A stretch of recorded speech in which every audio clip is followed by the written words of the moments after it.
The most horrifying deaths ever recorded. Here are some of the most horrifying deaths ever recorded in human history, from people trapped in impossible situations to moments of pure terror and unimaginable pain. I have gathered 5 documented cases that are guaranteed to make you shudder. Viewer discretion is strongly advised. Let's dive in. Floyd Collins.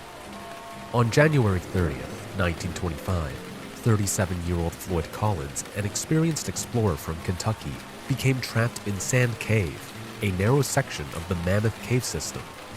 The passage was only 18 inches wide and about 8 feet long, winding deep underground through jagged limestone. While crawling through a tight crawlway, a 26-pound boulder shifted, pinning his leg against the stone. Immediate, piercing pain shot through his bones as he struggled to free himself, each movement tearing his skin and fingernails. The cave was pitch black, with damp, cold air around 10 degrees Celsius, 50 degrees Fahrenheit. Water dripped intermittently from the ceiling, echoing like sinister whispers. Hunger and thirst gnawed at him as he tried to conserve strength, and fear clawed relentlessly at his mind.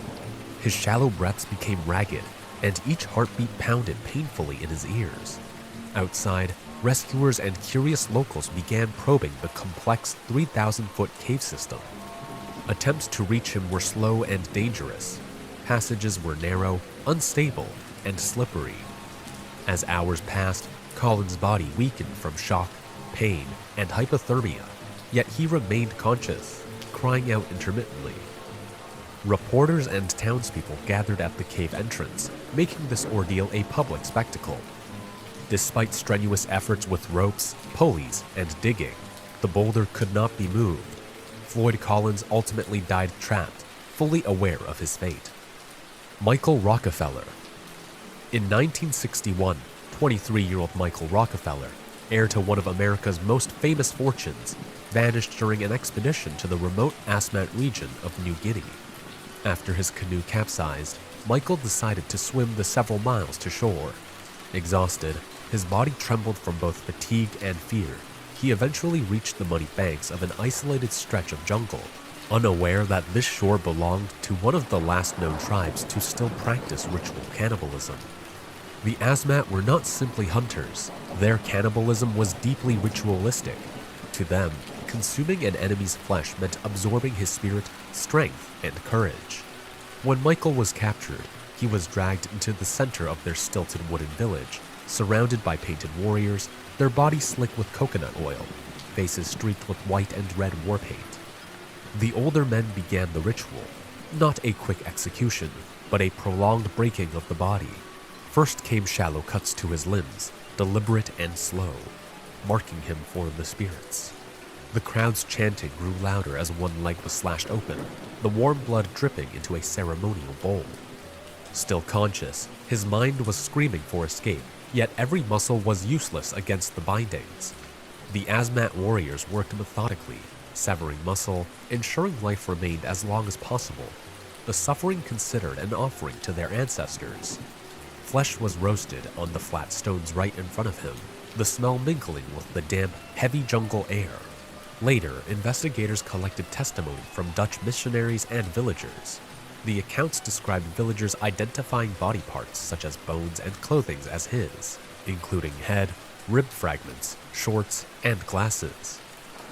Soyuz 11. On June 30th, 1971, after a record-setting 23-day mission aboard the world's first space station, Salyut 1, 3 Soviet cosmonauts, Georgy Dobrovolsky, Viktor Patsayev, and Vladislav Volkov, began their journey home aboard Soyuz 11. The re-entry seemed routine, but as the spacecraft drifted silently above the Earth, a hidden disaster unfolded.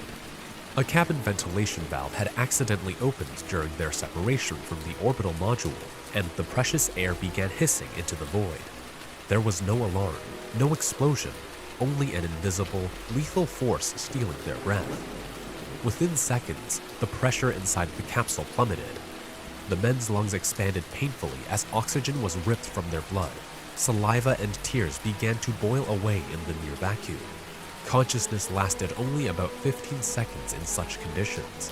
Muscles convulsed involuntarily, hands clawed at restraints in a futile fight against physics. Their vision tunneled, ears ringing with the roar of their own pulse. Then absolute silence. When the Soyuz 11 capsule landed in the Kazakh steppe hours later, recovery crews opened the hatch expecting smiles and handshakes. Instead, they were met with a terrible stillness. The three men slumped in their seats, faces pale, with dark spots where blood vessels had burst under the strain of decompression. Kevin. On July 12, 2013, 28-year-old Kevin, an experienced machine operator at a metal fabrication plant in Ohio, faced a horrifying accident that would end his life within seconds. He was performing routine maintenance on a massive hydraulic press, a machine capable of exerting over 60 tons of force, when something went catastrophically wrong. Kevin was aligning a heavy metal component when the press suddenly activated. The steel plates descended with almost unimaginable force, compressing his torso against the immovable base. Witnesses reported hearing the machine hum, then a sharp, unnatural crunch. Kevin's arms were pinned, his chest pressed into the unyielding steel. Every instinct screamed at him to escape, but the pressure was instantaneous and merciless. Despite the speed, Kevin remained conscious for a few terrifying moments. His lungs struggled as the hydraulic force constricted his ribcage, making every breath a battle. The metal frame didn't just press, it shattered bones, ruptured internal organs, and left his body contorted in ways that made it nearly unrecognizable. Coworkers tried to stop the machine, frantically hitting the emergency shutoff, but the press's massive momentum made the intervention nearly impossible. Paramedics arrived minutes later, but Kevin had already succumbed to massive blunt force trauma. OSHA's investigators later confirmed that while Kevin was highly experienced, a small lapse in the safety interlock and the high-speed nature of the press left zero chance for survival once the accident started. Colin Scott. On June 7, 2016, 23-year-old Colin Scott from Oregon was hiking with his sister in Yellowstone National Park in the notoriously dangerous Norris Geyser Basin. Despite numerous warning signs about the acidic and boiling pools, Colin approached one of the geothermal springs, a vivid turquoise pool with steam rising aggressively, its water reaching temperatures exceeding 80 degrees Celsius and with a pH as low as 1.5, comparable to battery acid. As he stepped onto the thin, unstable crust near the spring, the ground gave way beneath him. He plunged directly into the superheated, corrosive water. Immediate and extreme pain would have engulfed him, chemical burns searing through skin and subcutaneous tissue, while thermal shock caused nerve endings to fire erratically. His muscles would have spasmed uncontrollably from both pain and heat, while the acid began breaking down proteins and fats almost instantly, eating through the skin and underlying tissues. The chemical reaction produced noxious gases and fumes, likely causing involuntary inhalation of toxic vapors, burning the respiratory tract. Fully conscious in those horrifying seconds, Colin would have experienced extreme terror as his body was literally disintegrated. The acid attacked every exposed surface, denaturizing enzymes and destroying cell membranes, while the high temperature accelerated the tissue breakdown. Internal organs, highly vascularized, were rapidly compromised. Blood vessels dissolving, organs turning to a thick, unrecognizable slurry. The nervous system, though short-lived under such trauma, would have transmitted overwhelming pain signals to the brain. When rescue personnel arrived, only fragments of his bones remained, the acidic environment having consumed nearly everything else. Scientific analysis shows that immersion in such acidic, superheated water causes death primarily through a combination of thermal shock, multi-organ chemical destruction, and likely shock-induced cardiac arrest. The official reports confirmed the extremity of the chemical and thermal damage, and news outlets like The Guardian documented the incident as one of the rare, grisly examples of a naturally lethal environment claiming a human life. These 5 cases are not fiction.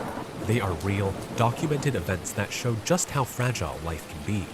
Each story exposes unimaginable physical pain, mental torment, and psychological horror, reminding us of the extreme risks that exist in the world. But while these tragedies are harrowing, they also serve as a powerful lesson. Life is precious, And every moment matters. By being aware, cautious, and respectful of our surroundings, we can prevent unnecessary danger and protect ourselves and others. Take these stories as a reminder to cherish life, to stay mindful of the choices we make, and to live fully while appreciating the safety and loved ones we often take for granted. Even in the face of horror, there is a path to resilience, awareness, and gratitude, turning fear into respect for life itself. Nanjing Massacre, aka the Rape of Nanking. On December 13, 1937, 59-year-old General Matsui Iwane and his de facto field commander, 50-year-old Prince Asaka Yasuhiko, captured Nanjing, China's capital. From the moment the city walls fell, Japanese soldiers hunted in packs of 10 to 50, kicking in doors with rifles and bayonets. They killed between 20,000 and 80,000 females, some as young as 8 years old, some elderly, and some pregnant. About 10 to 20 Japanese male soldiers ganged a captured Chinese girl at a given time. Bayonets or bamboo sticks were then rammed about 30 centimeters into their bodies, rupturing internal organs. If anyone dared to resist, she was either decapitated, disemboweled, or had her breasts sliced off. Between December 15th and 16th, Japanese soldiers rounded about 50,000 to 60,000 disarmed civilians and soldiers and machine-gunned them along the Yangtze River with Type 92 heavy machine guns, corpses piled about 2 to 3 meters high.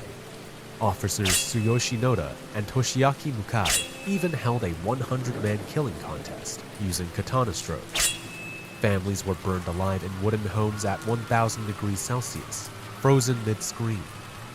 In January 1938, limited access was granted. Observers saw streets carpeted with corpses in various stages of decomposition, some charred, bloated, or half-eaten.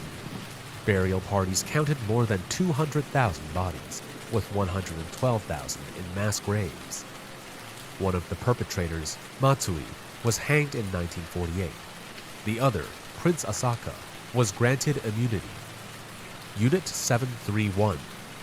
In 1936, in the Pingfang district of Harbin, Lieutenant General Ishii Shiro established Unit 731, the largest, most systematic human experimentation program in history, aiming to develop biological and chemical weapons for the Imperial Japanese Army.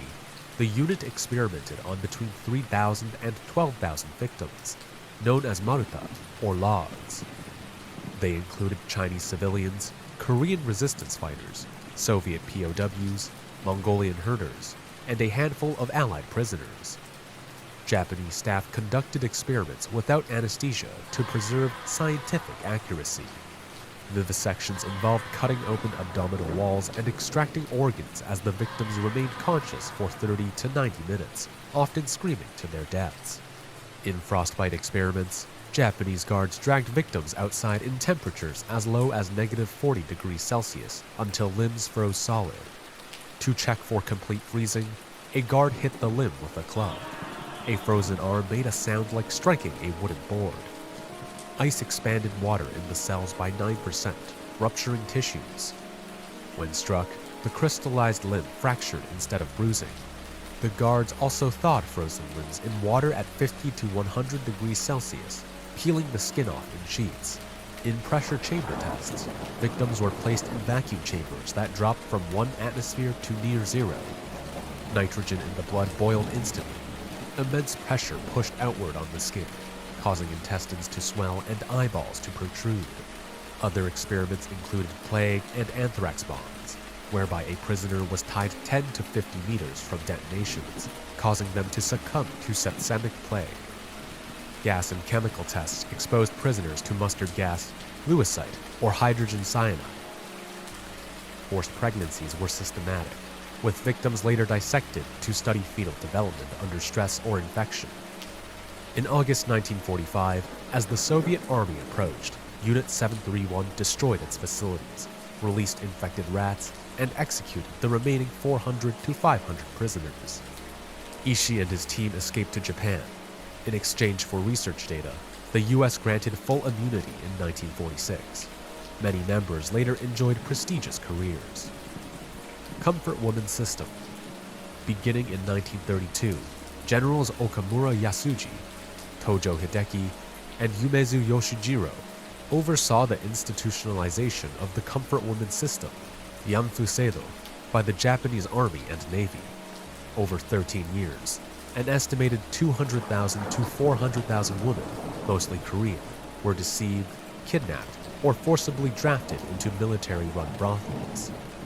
Many were poor village girls aged 12 to 25, dragged away by Japanese or collaborationist police, inside a comfort station, often a school, temple, or crude shack. Women were stripped of their names and assigned numbers.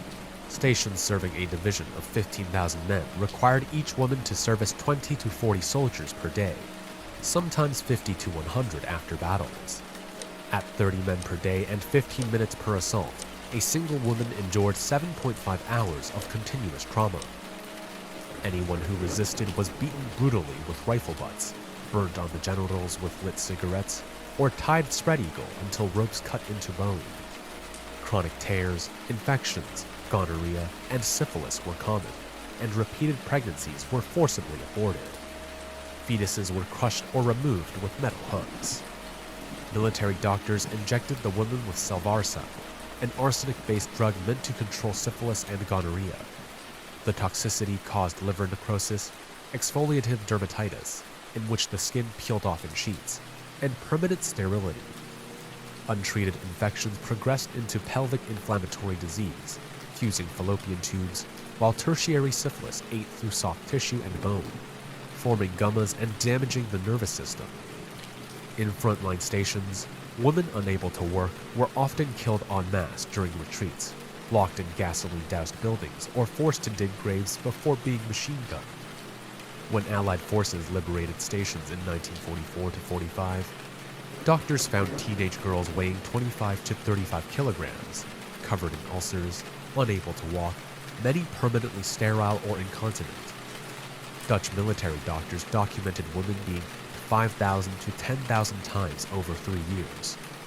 Tojo, Okamura, and Yumezu were tried, but the comfort woman crime was deliberately downplayed to protect Emperor Hirohito. Public awareness surged in 1991 when Korean survivor Kim Hak-sung spoke out.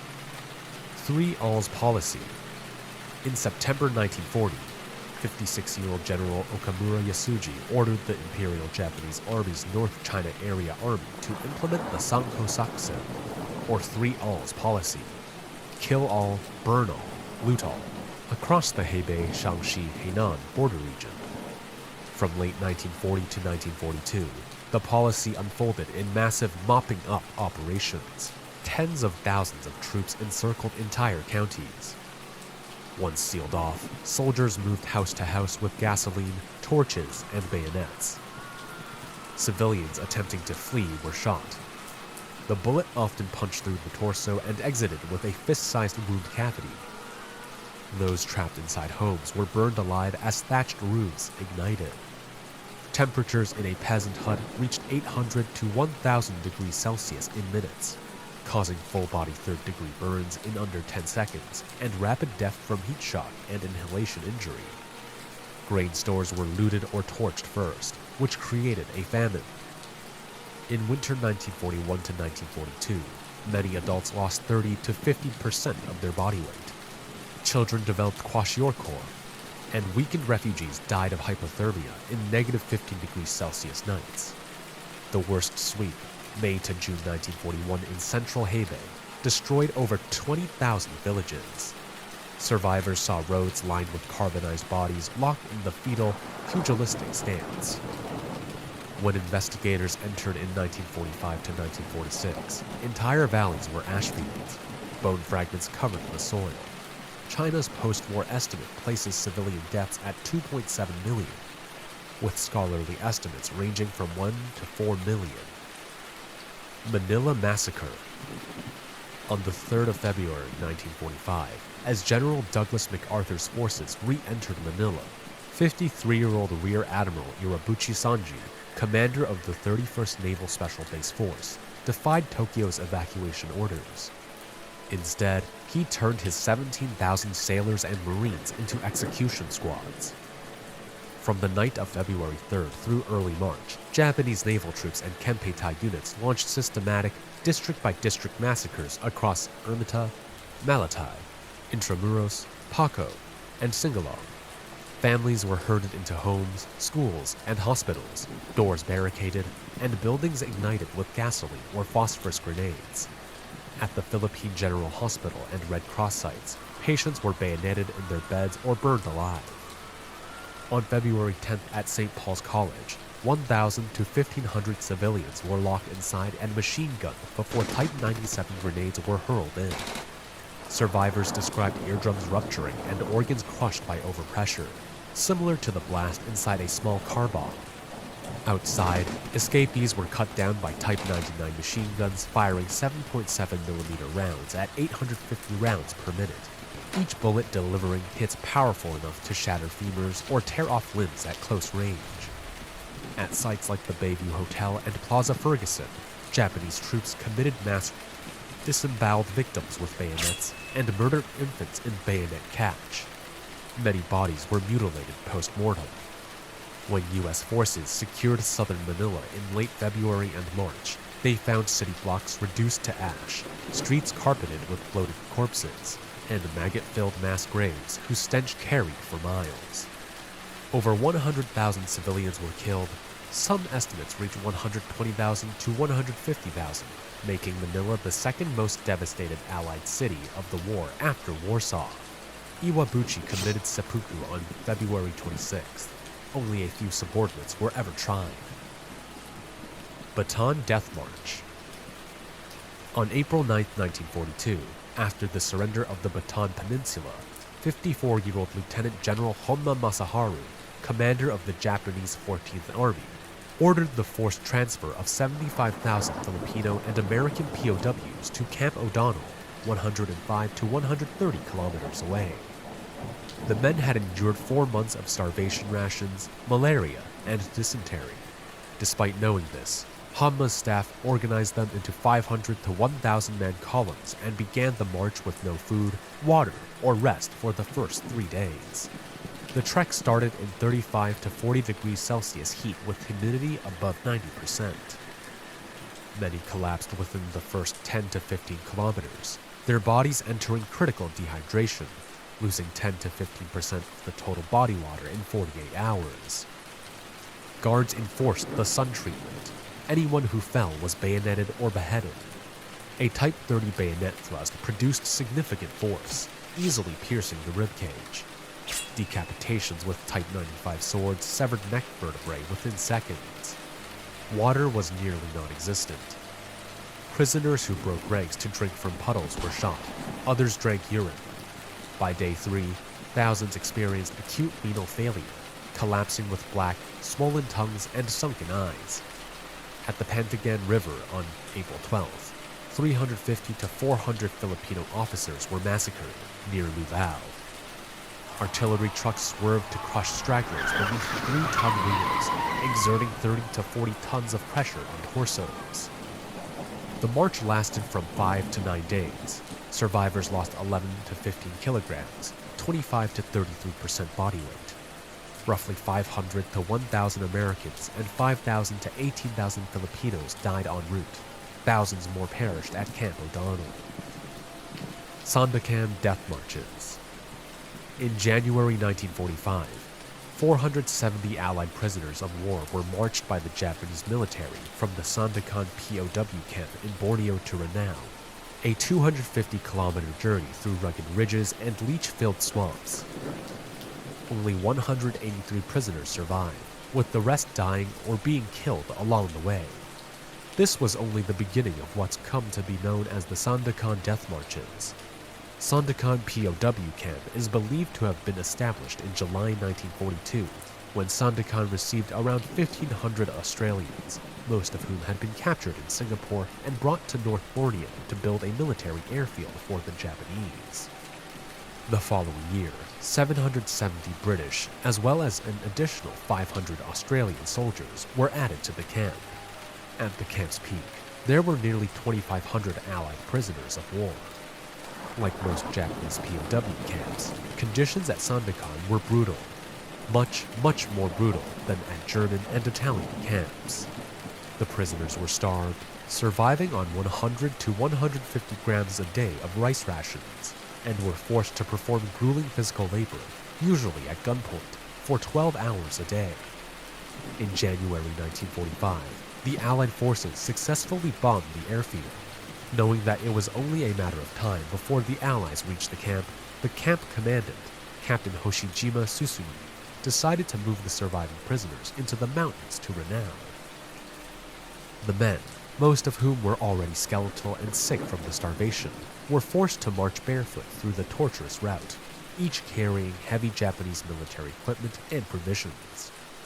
Those who were unable to continue with the journey due to exhaustion, weakness, or disease were beaten, shot, and even burned. A second march, with 570 prisoners, started in May 1945, with only 118 POW reaching Renau. The final march began in June 1945, but no POWs survived the treacherous journey. But the atrocities don't end there. In Renau, the conditions weren't better, and by the end of the war, only 6 POW from the death marches survived. All 6 had escaped with the help of locals. Even more devastating, the 288 prisoners who remained behind in Sandakan, as they were too sick to walk, were either killed or died by the time the war ended. The Sandakan death marches are to date considered the worst atrocity against Australian servicemen in history. Hell ships. By early 1942, World War II had intensified, with the Allies gaining a powerful new ally on their side, the United States. This meant that the Empire of Japan not only required huge quantities of oil and other raw materials to continue waging war against the Allies, but they also needed great numbers of workers who they got by enslaving or coercing. So, Japanese forces started using unmarked cargo water vessels to transport prisoners of war to mines and factories within the empire. Within July 1942 and August 1945, a staggering 126,000 Allied POWs and Asian laborers were picked up from occupied areas, including Singapore, Manila, and Takao, and transported in these vessels. Conditions in these vessels were so hellish that survivors called them hell ships. About 700 to as many as 2,200 men were jammed into cargo holds as small as 25 by 10 meters, and only 3 to 4 meters high, with as many as 20 prisoners occupying a square with small hatches acting as ventilation. CO2 often surpassed safety levels, causing hypercapnia. Temperatures would climb as high as 55 degrees Celsius, and water rations of only 200 to 300 milliliters per day. The kidneys would shut down within 72 hours. Over 1,500 POWs died in these ships from thirst, heat, illness, and the inhumane conditions. Unfortunately, the majority of deaths resulted from drowning following attacks from Allied submarines as well as aircrafts. You see, the Japanese refused to mark the ships with international signs, like white crosses, to indicate that they were carrying POWs below deck, thereby erasing the only distinction the Allies relied on to know which ships to attack and which to leave alone. By doing this, the Japanese guaranteed these hell ships would be attacked and sunk by Allied submarines and aircraft. Many hell ships sank between 1942 and 1945. Perhaps the worst attack was on Junyomaru, which was torpedoed and sunk near Sumatra on September 18, 1944. Over 4,000 Javanese forced laborers and nearly 15,000 Allied POWs lost their lives. Even worse, those who survived these hell ships and reached Japan often died days or weeks later from brutal forced labor, malnutrition, and disease. By the end of the war, at least 21,000 Allied POWs and possibly more than 50,000 Indonesian forced laborers died as a result of these hell ships. Sukching Massacre. On February 18, 1942, only 3 days after the British military surrendered Singapore to the Empire of Japan, the Japanese military began systematic mass killing of the anti-Japanese elements in Singapore, particularly the Singaporean Chinese. The Japanese considered the Chinese community a key potential point of resistance in the empire's quest to expand throughout the Asia-Pacific. And so the massacre, which was known as Sukching, which meant to purge or eradicate, was a way of intimidating the Chinese. On paper, Sukching was intended to target Chinese political and social activists, as well as volunteers fighting alongside the Allies. In reality, however, arrests and executions were carried out on ordinary Chinese males between 18 and 50. For the next 2 weeks, between February 21st and March 4th, 1942, tens of thousands of Chinese men were rounded up across Singapore and Malaya and forced into barbed wire pens under tropical sun for days with minimal food or water, awaiting screening. Those who failed the screening process were hauled in trucks to killing sites like Punggol Point, Changi Beach, and Tanah Merah Beach, where they were shot. Though the true number of those who died from Sukching isn't known, historians estimate that about 25,000 to 50,000 people died. The Singaporean Chinese community places the number much higher, at 70,000 to 100,000, spreading over 25 massacre sites. While Japan did later acknowledge the massacre, it alleged that no more than 6,000 people died. Palawan POW Massacre. On December 14, 1944, 150 American prisoners of war were rounded up into shelter trenches at Puerto Princesa Prison Camp in Palawan Island, Philippines, unaware that they were walking into their execution. 2 years earlier, on August 12, 1942, 300 American prisoners, survivors of the Battle of Bataan and the Battle of Corregidor, arrived at Palawan on 2 ships to work on a concrete runway and revetments for over 100 Japanese planes. Fast forward to September 22, 1944, and half of the prisoners were transported back to Manila. Only a month later, the airstrip came under Allied attack. By this time, the Axis powers were beginning to lose the war. Then on the fateful day, General Tomoyuki Yamashita learned that American planes were only 150 kilometers away.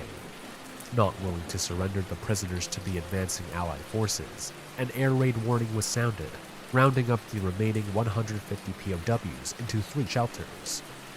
At around 2 in the afternoon, Japanese guards poured liters of aviation gasoline on each shelter, then threw in burning torches and grenades, igniting the gasoline instantly.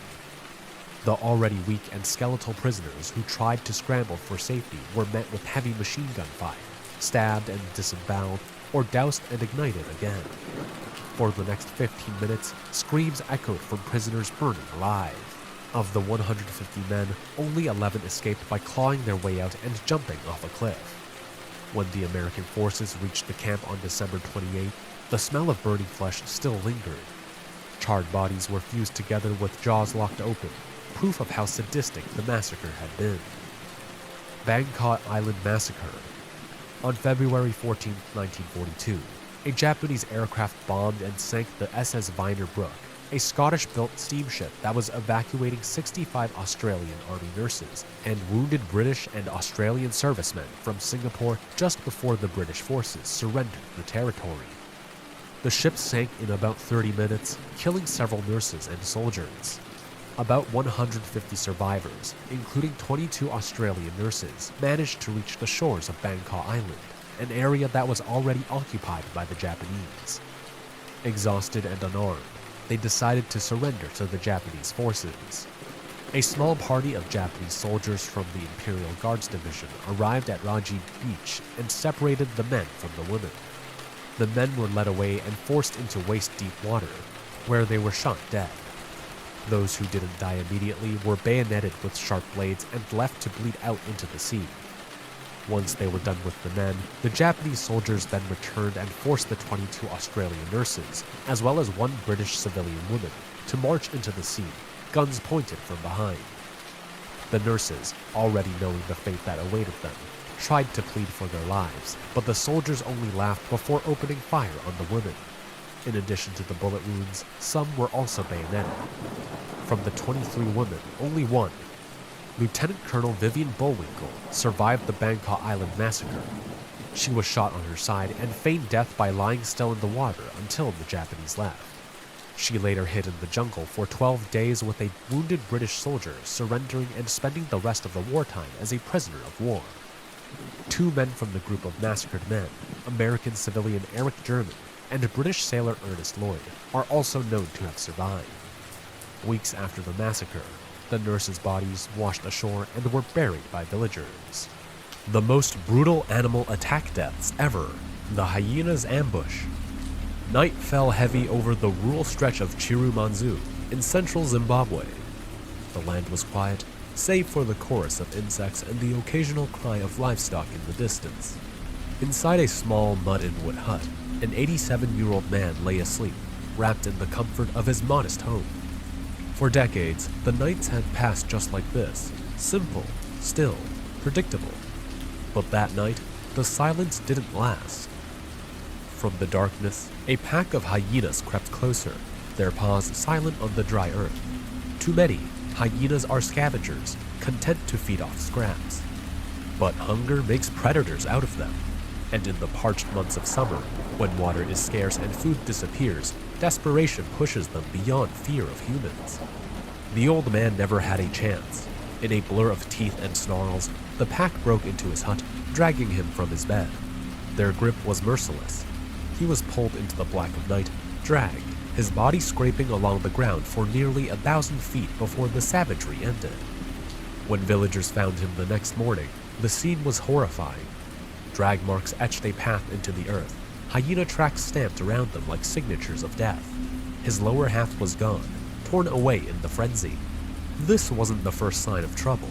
The same pack had already attacked cattle and goats in the area, leaving locals uneasy. Park rangers immediately began tracking the animals, intent on eliminating them before they struck again. Warnings echoed through the village. Stay inside at night, lock your doors, secure your windows. But fear still lingered. Wildlife experts explained the grim reality. Attacks like this often spike during the dry season. With resources dwindling, hyenas and other predators wander further, sometimes right into human communities. In fact, this was already the 60th human life lost to human-wildlife contact that year alone. Overpopulation of animals, shrinking habitats from climate change, and the lingering effects of the pandemic had only made matters worse. Tourism, once a lifeline for conservation funding, had collapsed in 2020. With money gone, rangers were stretched thin, unable to manage the delicate balance between humans and wildlife. The result was chaos and death. The crocodile.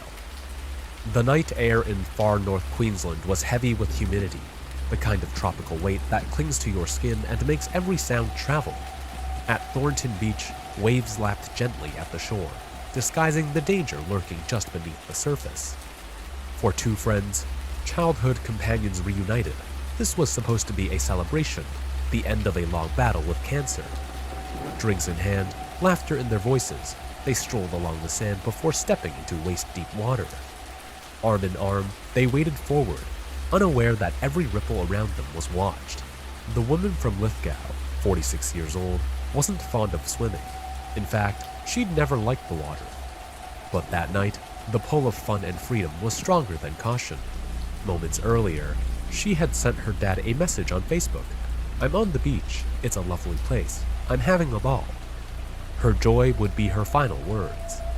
As they moved through the water, her friend felt something brush against her leg, something rough, powerful, alive. Before she could react, chaos erupted. The surface split with violent force. A crocodile lunged, jaws snapping shut with a power that defied belief. The woman was ripped away in an instant, dragged under as her friend screamed and clawed at the water, helpless against a predator that had ruled these rivers and beaches for millions of years. Locals knew the risks. Crocodiles were no secret in the Daintree. Signs peppered the coastline, warnings etched in red. "Do not swim. Beware of crocodiles." But at Thornton Beach, that night, no sign stood in the sand. For the two women, tipsy and carefree, danger had felt far away. In reality, it had been waiting right beneath their feet. Her family, devastated, flew in from New Zealand as police launched a desperate search for her body. Rangers from the Department of Environment and Heritage Protection set 3 traps in Cooper Creek, an area notorious for croc sightings. Tourists often flocked here for the thrill of spotting one of the giants. Now, the hunt was deadly serious. Within days, they caught the monster, a crocodile, 4.3 meters long, powerful enough to take down anything it wanted. Police called it the target animal. When its stomach was examined, the truth was confirmed in the most horrifying way. Human remains, believed to be those of the missing woman, were inside. Another, smaller crocodile, 2.5 meters, was also captured and examined, but it wasn't the culprit. It was sedated, its stomach flushed, then released unharmed. For the victim's sister, the loss was beyond words, the most heartbreaking, horrendous thing her family had ever faced. The lion mauling. The sun was blazing over the South African plains, baking the dusty roads that wound through the wildlife park. Tourists sat inside their cars like little tin cans, engines humming, waiting for the kind of glimpse they could brag about forever. Out here, lions weren't behind glass walls or chained up in cages. They roamed free, and if you were lucky enough, or unlucky enough, you'd cross paths with one.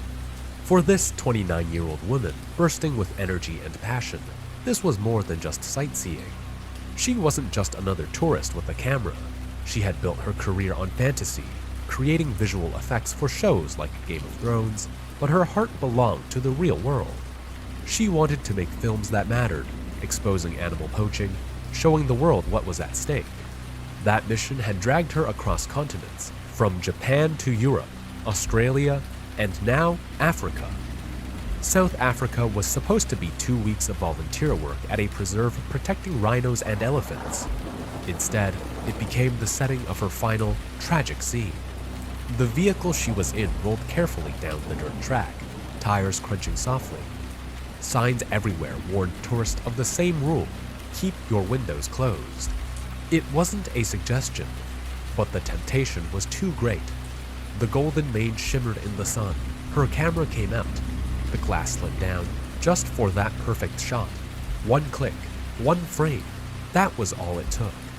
From the brush, the lioness sprang with terrifying precision, a blur of muscle and teeth. In a single lunge, she reached the car, jaws clamping down on her neck before anyone could react. Screams ripped through the air as the driver tried to fight back, but the predator's power was overwhelming. In seconds, the tour operator himself was mauled, left bleeding and broken, later rushed to a hospital. The preserve had seen mistakes before. An Australian tourist had already been bitten earlier that year. A teenager on a bicycle had been ambushed by a cheetah.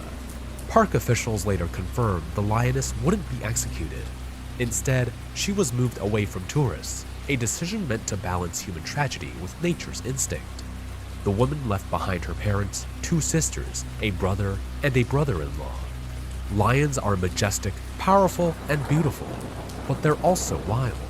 And in the wild, there are no second chances. Fatal shark attack. The waves rolled gently off Sydney's coastline, sun glittering across the water like polished glass. For most, it was a picture of calm. But for one man, this was his training ground. Every day, he cut through the surf with powerful strokes, lungs burning, muscles pushing, eyes locked on his goal, the Malabar Magic Ocean Swim. At 35, he wasn't just another beachgoer. He was a certified diving instructor, a man whose life revolved around the sea. He'd once served in the Royal Air Force, and now he spent his days teaching others to trust the ocean, not fear it. A conservationist at heart, he fought to protect the very creatures that moved beneath him. His life on land was just as full, engaged, preparing to marry his girlfriend. For him, the ocean wasn't dangerous, it was home. Until that afternoon. From the cliffs, witnesses saw it unfold. A shadow sliced the water below, a mass of muscle and hunger rising fast. The shark didn't circle, it didn't hesitate. It came vertically, exploding through the surface with such force that onlookers compared it to a car crash landing in the sea. A great white, at least 3 meters long, possibly even 4.5. Its jaws found flesh in an instant, pulling the man under in a spray of red. Panic erupted on the shore. Shouts echoed. Jet skis roared into the surf, lifeguards rushing toward the chaos. But the truth was clear before they reached him. What they found wasn't a rescue, it was a recovery. Human remains pulled from the water, the kind of sight that silenced even the toughest rescuers. It was the first fatal shark attack in Sydney waters since 1963, more than half a century without a loss like this. Officials later explained the predator's behavior. Great whites were capable of immense travel, roaming thousands of kilometers. This one wasn't likely to linger. It struck, killed, and moved on, leaving devastation in its wake.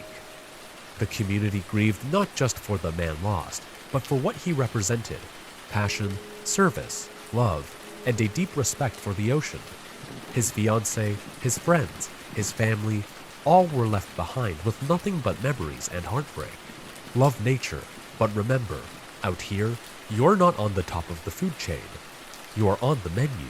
The Rooftop Fall. On November 8, 2017, 26-year-old Wu Yangying climbed the 62-story Huayuanhua Center in Changsha, China. Wu was already a rising star on social media, known for extreme urban climbs that turned the city skyline into a personal stage. Safety harnesses were optional in his stunts, and he often performed without them, chasing likes, views, and the thrill of walking the edge between life and death. That day, Wu aimed to climb the building and film his ascent for another viral video. Thousands of followers watched live as he made his way up the structure, but as he reached one of the upper floors, his grip failed. The fall was instantaneous and brutal, from roughly 62 stories, about 200 meters.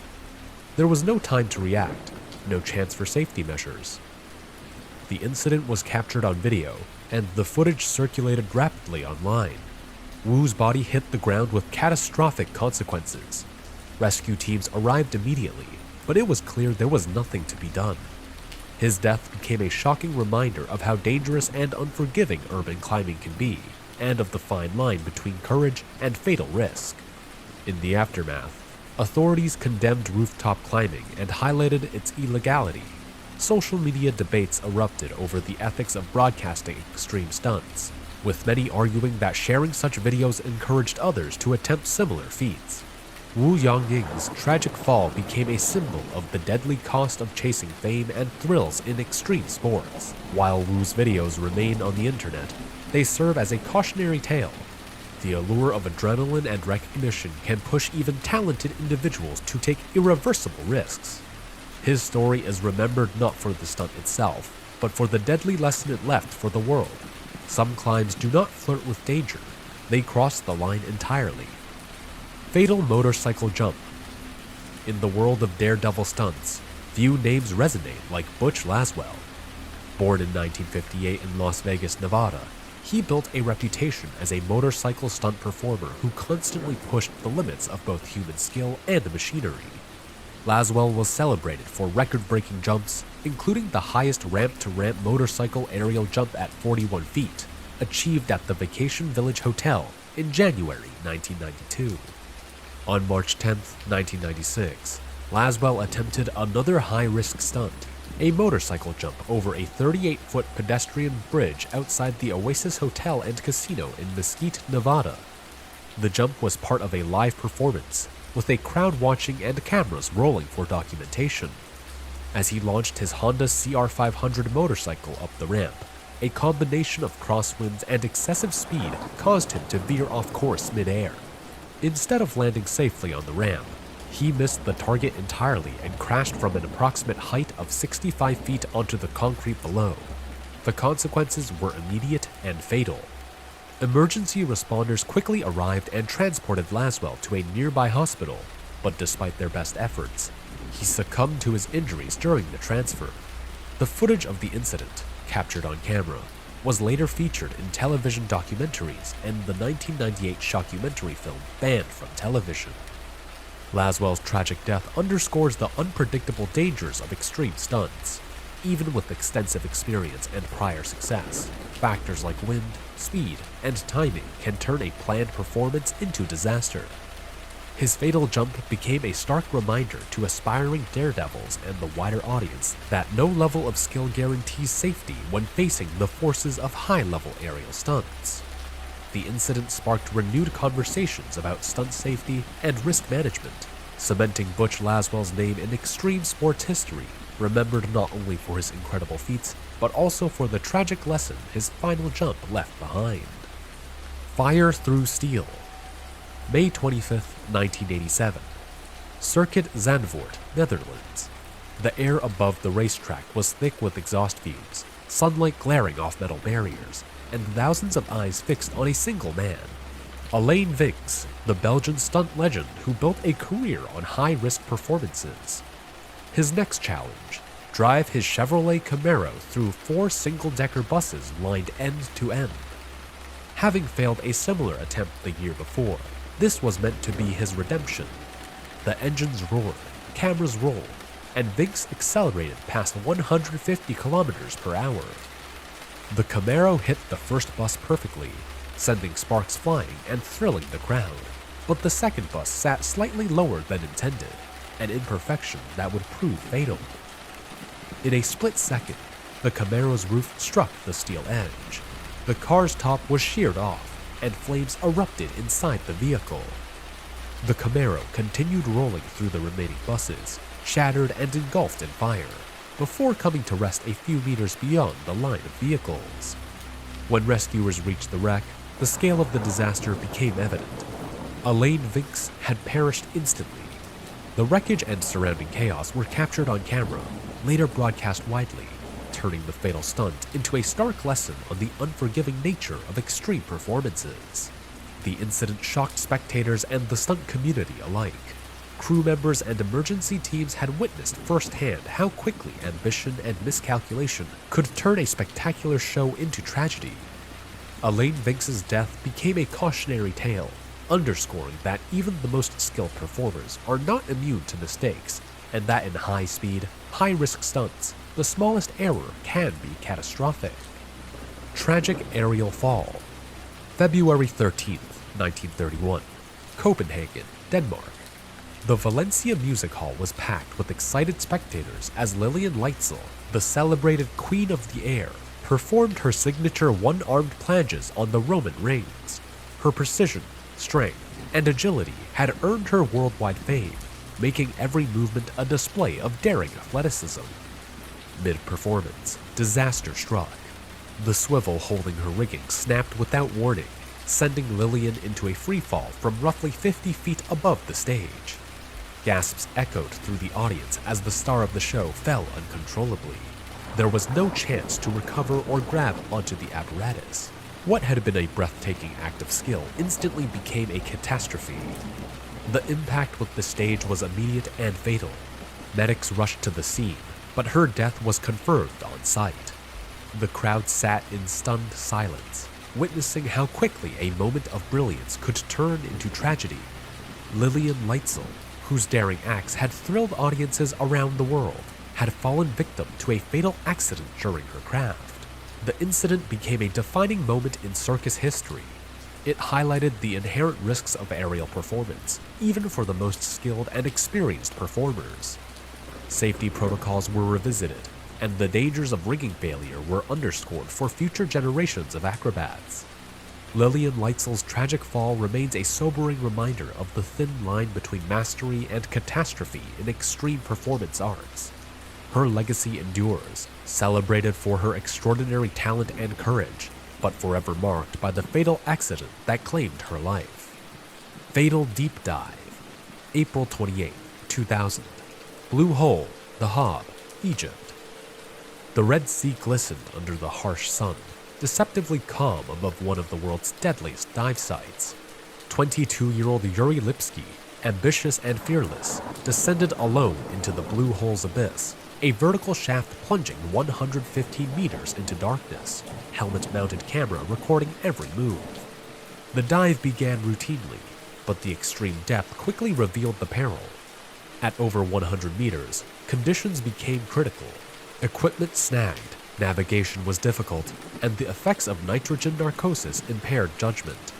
Attempts to surface were slow and ineffective, each movement complicated by the immense pressure and disorientation in near-total darkness. The camera captured Yuri's struggle, frantic hand movements, erratic adjustments, and attempts to correct his course. His solo dive, aimed at pushing the limits of human endurance, turned into a fight against an environment far beyond control. Despite his experience, he was trapped by depth, equipment issues, and the unforgiving physics of the underwater shaft. By the time recovery divers reached the site the next day, Yuri's body was motionless. The dive had claimed him instantly once critical conditions were reached. The footage remained, documenting both his ambition and the dangerous reality of deep solo diving. Yuri Lipsky's death sent shockwaves through the diving community. It became a stark warning about the hazards of extreme solo dives, particularly in notorious locations like the Blue Hole. His tragic attempt highlighted the fine line between daring exploration and fatal miscalculation. Lipsky's legacy endures in diving lore, a reminder that ambition in extreme sports carries inherent risks. His final dive was not triumph but tragedy, a sobering lesson that even skill and preparation cannot always overcome the raw forces of nature. These cases are not fiction. They are real, documented encounters with death that push the limits of human courage and folly. And in these stories, survival was never guaranteed. Bodies broken, blood spilled, moments frozen in terror. These are the extremes of human risk, the raw price of daring to defy the impossible. So, the next time you feel the urge to flirt with danger, remember these stories. Respect the laws of physics, respect the limits of your body, and respect the fine line between glory and catastrophe, because in the world of daredevils, sometimes the price of adrenaline is permanent. Grigory Rasputin. On the chilly night of December 29, 1916, in Petrograd, 29-year-old Prince Felix Yusupov invited Grigory Rasputin to his Moika palace. Earlier, politician Vladimir Purishkevich and Grand Duke Dmitry Pavlovich, cousin to Tsar Nicholas II, had arrived at the home. The trio secretly planned to end Rasputin's influence over the Tsarina, whom they believed he was destroying through manipulation and control. While in the palace basement, the three men offered Rasputin Madeira wine and cakes laced with potassium cyanide. He ate and drank calmly, unaware of the sinister plot he'd just been pulled into. Minutes passed, but nothing happened. Panicking, Yusupov ran upstairs, grabbing a revolver, and fired once. The bullet ripped through Rasputin's liver and kidney, releasing a gush of internal bleeding. The impact delivered shock forces similar to being hit by a small car at about 35 miles per hour. Rasputin dropped, gasped, but impossibly moved again. Bleeding and staggering, Rasputin scrambled through the snow-covered courtyard, heading toward the gate. Purishkevich shot twice more, one bullet likely hitting Rasputin's spine. The trio then beat him with a heavy club, blows landing with hundreds of pounds of pressure. Ultimately, they wrapped Rasputin's body in a curtain, dragged to the frozen Little Nevka River, and pushed it through a jagged hole in the ice. When the police recovered him days later, forensic examiner Professor Dmitry Kosratov found gunshots to the torso and forehead. Surprisingly, there was no poison or water in his lungs. The Great Molasses Flood. On January 15, 1919, in Boston's North End, a 50-foot-tall steel storage tank owned by the United States Industrial Alcohol Company suddenly failed. It held 2.3 million gallons of molasses meant for industrial alcohol production. The warm air that day had caused fermentation inside, building dangerous pressure. At around 12:30 p.m., the rivets began to pop, sounding just like a machine gun. Then boom, the tank exploded. 13,000 tons of hot, sticky molasses gushed out with crushing force. The wave reached 25 feet high and raced through the streets about as fast as a car speeding downtown. Molasses is 1.4 times denser than water, so every square meter of that wave slammed with over a ton of weight. People and buildings were hit with the force of a freight train. A streetcar was overturned, and a steel train trestle was twisted like wire. Anyone caught in the molasses path was immediately knocked down, pinned, and smothered. Within seconds, the syrup had thickened in the cold air, trapping people as it hardened around them. Molasses sealed noses and mouths shut, suffocating 21 people and dozens of horses to death. Rescuers had to wade through waist-deep syrup to find survivors, their boots pulled off by the suction. A nearby fire station, Firehouse 31, collapsed completely, killing several firefighters. Cleanup crews later sprayed salt water from the harbor for weeks. Ultimately, The incident led to the US's first corporate liability cases, proving that the USIA's tank was built too thin, changing industrial safety laws forever. Louis Slotin. On May 21, 1946, at Los Alamos National Laboratory in New Mexico, 35-year-old physicist Louis Slotin began an unapproved experiment known as tickling the dragon's tail.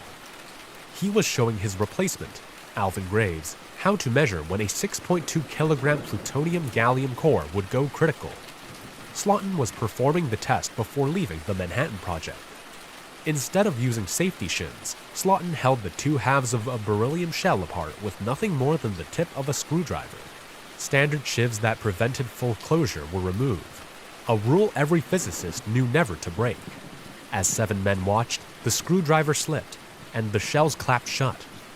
A blinding blue flash filled the room as the core went supercritical. Within half a second, Slotin absorbed about 1,000 rads, more than double the instantly fatal dose. The heat wave and neutron burst struck his cells with microscopic violence, shredding DNA like shrapnel through tissue. Acting on reflex, Slotin knocked the hemisphere away, stopping the chain reaction and saving 7 colleagues who received lesser, though dangerous, exposures. Moments later, his skin began to tingle. He said he felt a burning heat in his hand and a strange taste of metal on his tongue. Within hours came vomiting, blisters, and a rapid collapse of his blood cells. Over 9 agonizing days, Slotin's body failed organ by organ until he died on May 30th, 1946. Surprisingly, the same plutonium core had claimed the life of physicist Harry Degalian months earlier. After Slotin's death, all criticality tests at Los Alamos were permanently moved behind protective barriers, ending hands-on nuclear assembly forever. Zygmunt Adamski. On the afternoon of June 6, 1980, 56-year-old retired coal miner Zygmunt Adamski left his home in Tingley, near Wakefield, West Yorkshire, to visit a local shop. He was a well-known friend and neighbor, but on that day, he never returned. 4 days later, on June 10th, Adamski's body was discovered about 20 miles away atop a remote coal slag heap in Todmorden. Strangely, he had no connection to the area. Adamski was wearing a suit but missing his shirt and tie, which were never recovered. Oval burn marks appeared on the back of his neck and below his ear, with slight skin loss. A tacky, unidentified substance had been carefully applied to the burns. His hands, knees, and thigh showed superficial cuts and abrasions. A short stubble suggested he had been somewhere overnight. The official cause of death was a heart attack, likely triggered by pre-existing chest and lung conditions and the stress of trauma. The bizarre injuries could not be easily explained. The scene showed no drag marks or evidence of a struggle, suggesting he had been placed on the heap. Forensics tests found no drugs, alcohol, or corrosive substances, and the sticky substance remained unidentified. Police and coroners were baffled. Adamski's case became a cultural legend in the UK, tied to the Pennine UFO mystery, and remains one of the country's most perplexing unsolved deaths. The Dancing Plague of 1518. In July 1518, a strange madness swept through the city of Strasbourg, Alsace, now part of modern-day France. A woman named Frau Trophea stepped into the narrow, cobblestone street outside her home and began to dance. There was no music, no celebration, just the rhythmic slap of her feet against the stones as she jerked her body uncontrollably until she collapsed. Then, somehow, she rose again and kept dancing. This went on for days. But here's where the story gets creepy. The people who saw her strange performance soon joined her. Within a week, more than 30 people, including Frau Trophea's daughter, were dancing non-stop, well past the point of injury. Witnesses described the movements as spasmodic and violent. The victims' eyes seemed vacant, like they were not really there. By the end of the month, over 400 people had been overtaken by this dancing mania. Authorities panicked, but physicians and priests believed the cure was more dancing.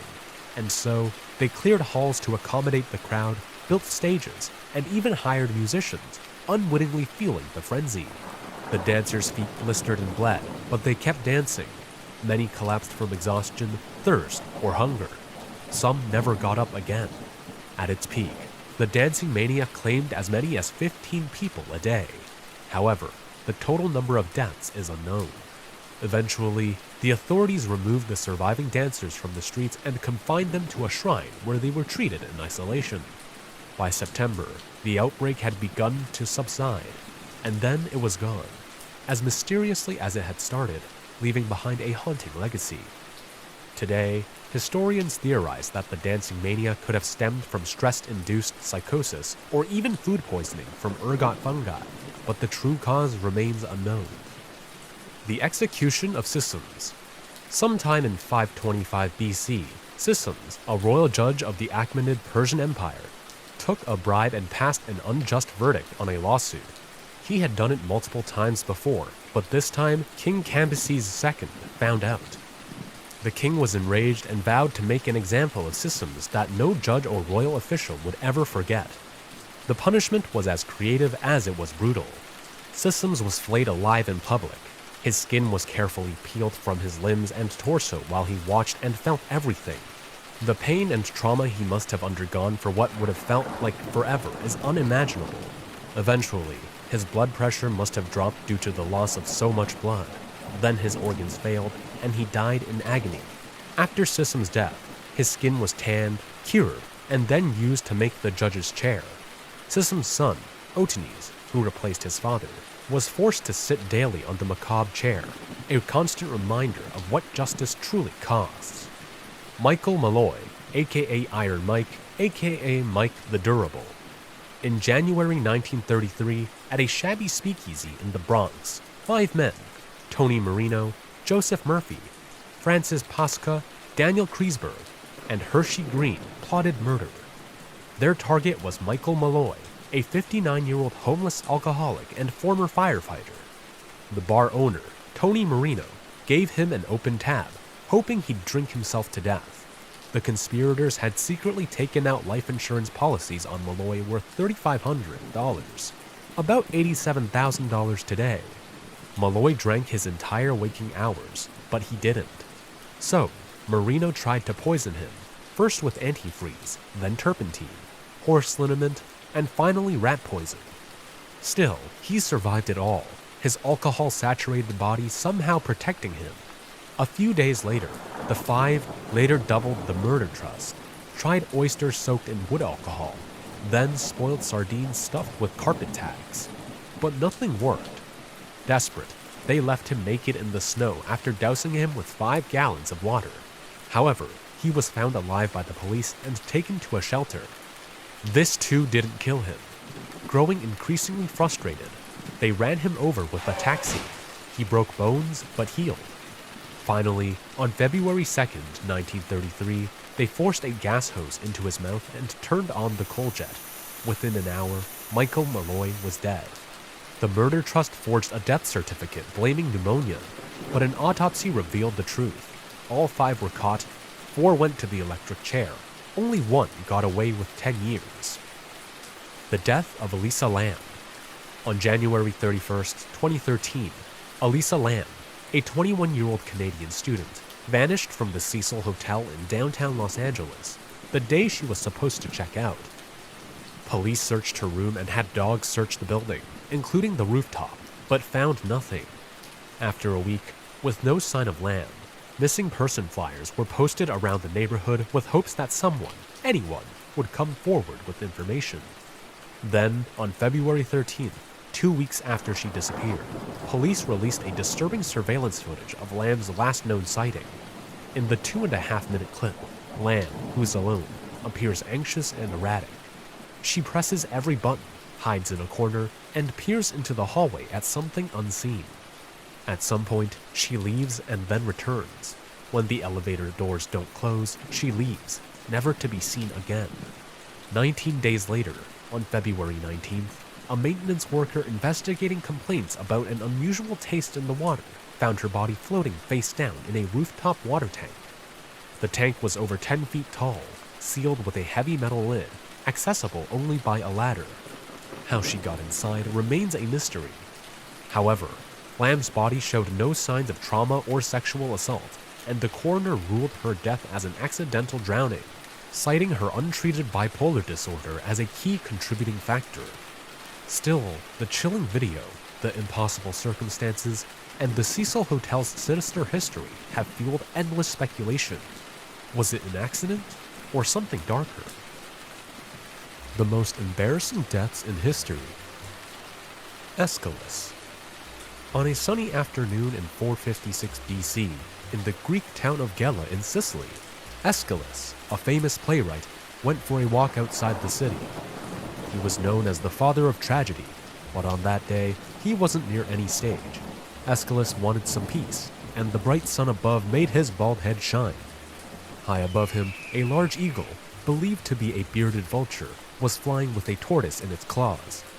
These birds often drop bones and hard-shelled animals onto rocks to break them open and eat what's inside. After climbing to a height of about 50 meters, the bird let go of the tortoise, mistaking Aeschylus's bald head for a rock. Weighing about 3 kilograms, the animal dropped freely through the air, accelerating to great speed. The moment it struck Aeschylus's skull, the force was so immense, almost equivalent to the sudden weight of a 2-ton SUV pressing down on a single point. The edge of the tortoise shell acted like a blunt projectile, concentrating massive pressure across a few square centimeters of his head. His skull fractured instantly due to the immense impact force. Aeschylus died instantly. His cranial bone was crushed by the impact, driving fragments into the brain. When people found him, the eagle was circling above, its tortoise already cracked open beside Aeschylus. Franz Reichelt. On February 4, 1912, Franz Reichelt, a 33-year-old Austrian-born tailor living in Paris, climbed to the first platform of the Eiffel Tower. People called him the Flying Tailor because he'd spent several years working on a wearable parachute suit for aviators. While authorities had urged him to test it on a dummy, Reichelt insisted on jumping himself, convinced that the additional weight would finally prove that his invention worked. At 8:22 a.m., in front of a crowd and rolling cameras, Reichelt stepped forward in his part fabric, part canvas outfit and leapt. He fell from a height of 57 meters, accelerating at great speed toward the ground below. Within a few seconds, he struck the frozen surface beneath the tower's iron base. The extreme deceleration upon striking the ground produced an immense force, equal to a truck collapsing on the human body.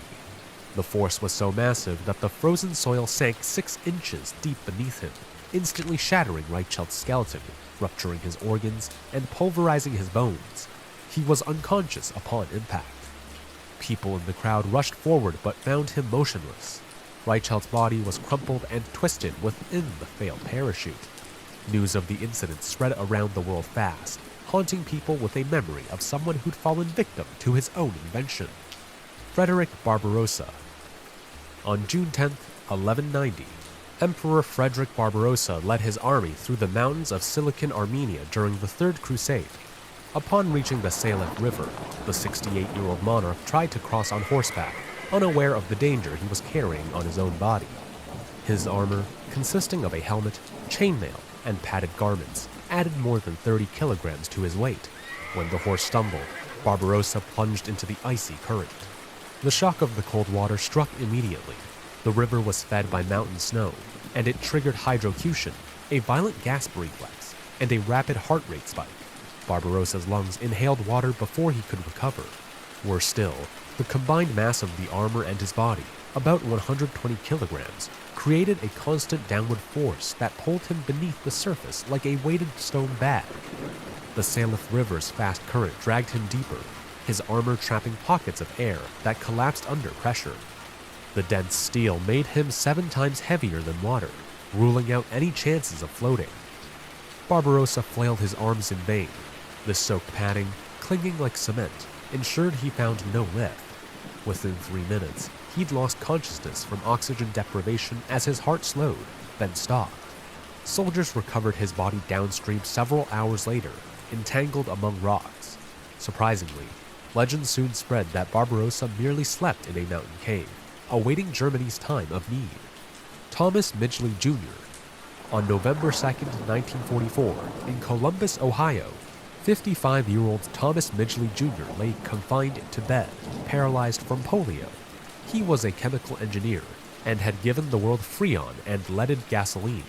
But unable to move, Midgley worked on one last invention, a rope and pulley hoist that allowed him to lift himself without assistance. That morning, his latest invention malfunctioned. The complicated rig of loops and cords tangled as he tried to turn.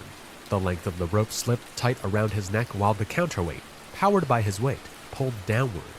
Because a pulley multiplies force, his adult weight resulted in excess tension, far beyond what was needed to compress the carotid arteries. Within a few seconds, blood flow to his brain stopped. Midgley likely lost consciousness in 5 to 10 seconds as oxygen supply to the brain ceased.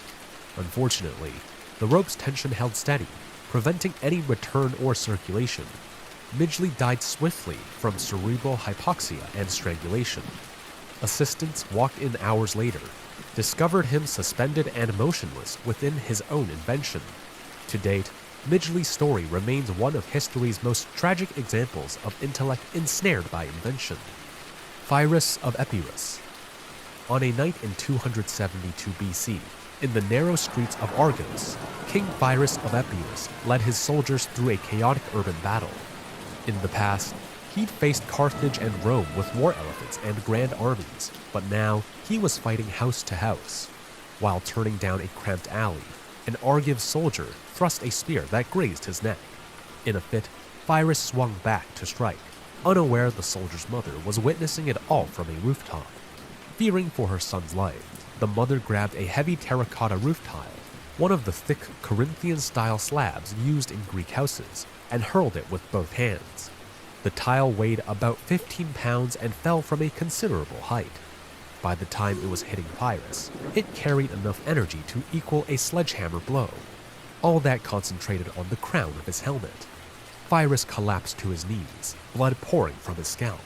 Zopyrus, a Macedonian soldier, saw the fallen king, recognized him, and drove a sword through his neck. The downward thrust severed the king's spine. When the war ended, Pyrrhus, the conqueror who'd survived spears, elephants, and Roman legions, lay dead from a common roof tile. Mithridates VI.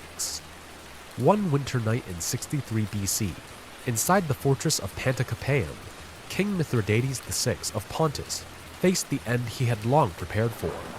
His own son, Pharmaces, had betrayed him, his army had revolted, and the dreaded Roman legions were fast approaching. With a few loyal guards around him, Mithridates mixed a goblet of poison, a ritual he practiced for decades to build immunity against death. He then gobbled the entire dose down, but nothing happened. His pulse was normal, as if proving that Mithridates had indeed become the man who couldn't be poisoned. With capture imminent, he drew his dagger but couldn't get himself to end things. Mithridates ordered his Gallic bodyguard Bituitus to strike. The blade entered just below the ribs, concentrating energy into a point no wider than a fingertip. The steel pierced between ribs, passing 8 inches deep, slicing the aorta and tearing into the heart. The resultant pain lasted less than a second before his blood pressure collapsed and his body went limp. Roman scouts came in hours later, finding Mithridates on the marble floor, the dagger in his chest, and the poisoned cup beside him. He'd spent a lifetime making himself immune to poison, only to turn to it in the end. Qin Shi Huang. In August 210 BC, Emperor Qin Shi Huang, the founder of the Qin dynasty and the first emperor of China, was touring Pingguangjin in eastern China in his golden carriage when he fell gravely ill. His face had turned ghost white, his hands trembled, and his breathing became increasingly shallow. By dawn, he was dead. The whole kingdom was stunned. As it would turn out, the very thing that the emperor thought would make him live forever had cut his life short at just 49 years. You see, like many rulers, Qin Shi Huang was obsessed with power, and the thought of death terrified him. So much so that he reportedly killed subjects who dared speak about his dying. As he got older, Qin Shi Huang grew increasingly obsessed with seeking out the elixir of life, which he believed would make him immortal. Unfortunately, his desperation led him to fall prey to fraudulent alchemists who prescribed mercury-based elixirs. For years, he swallowed these pills believing that mercury would extend his life.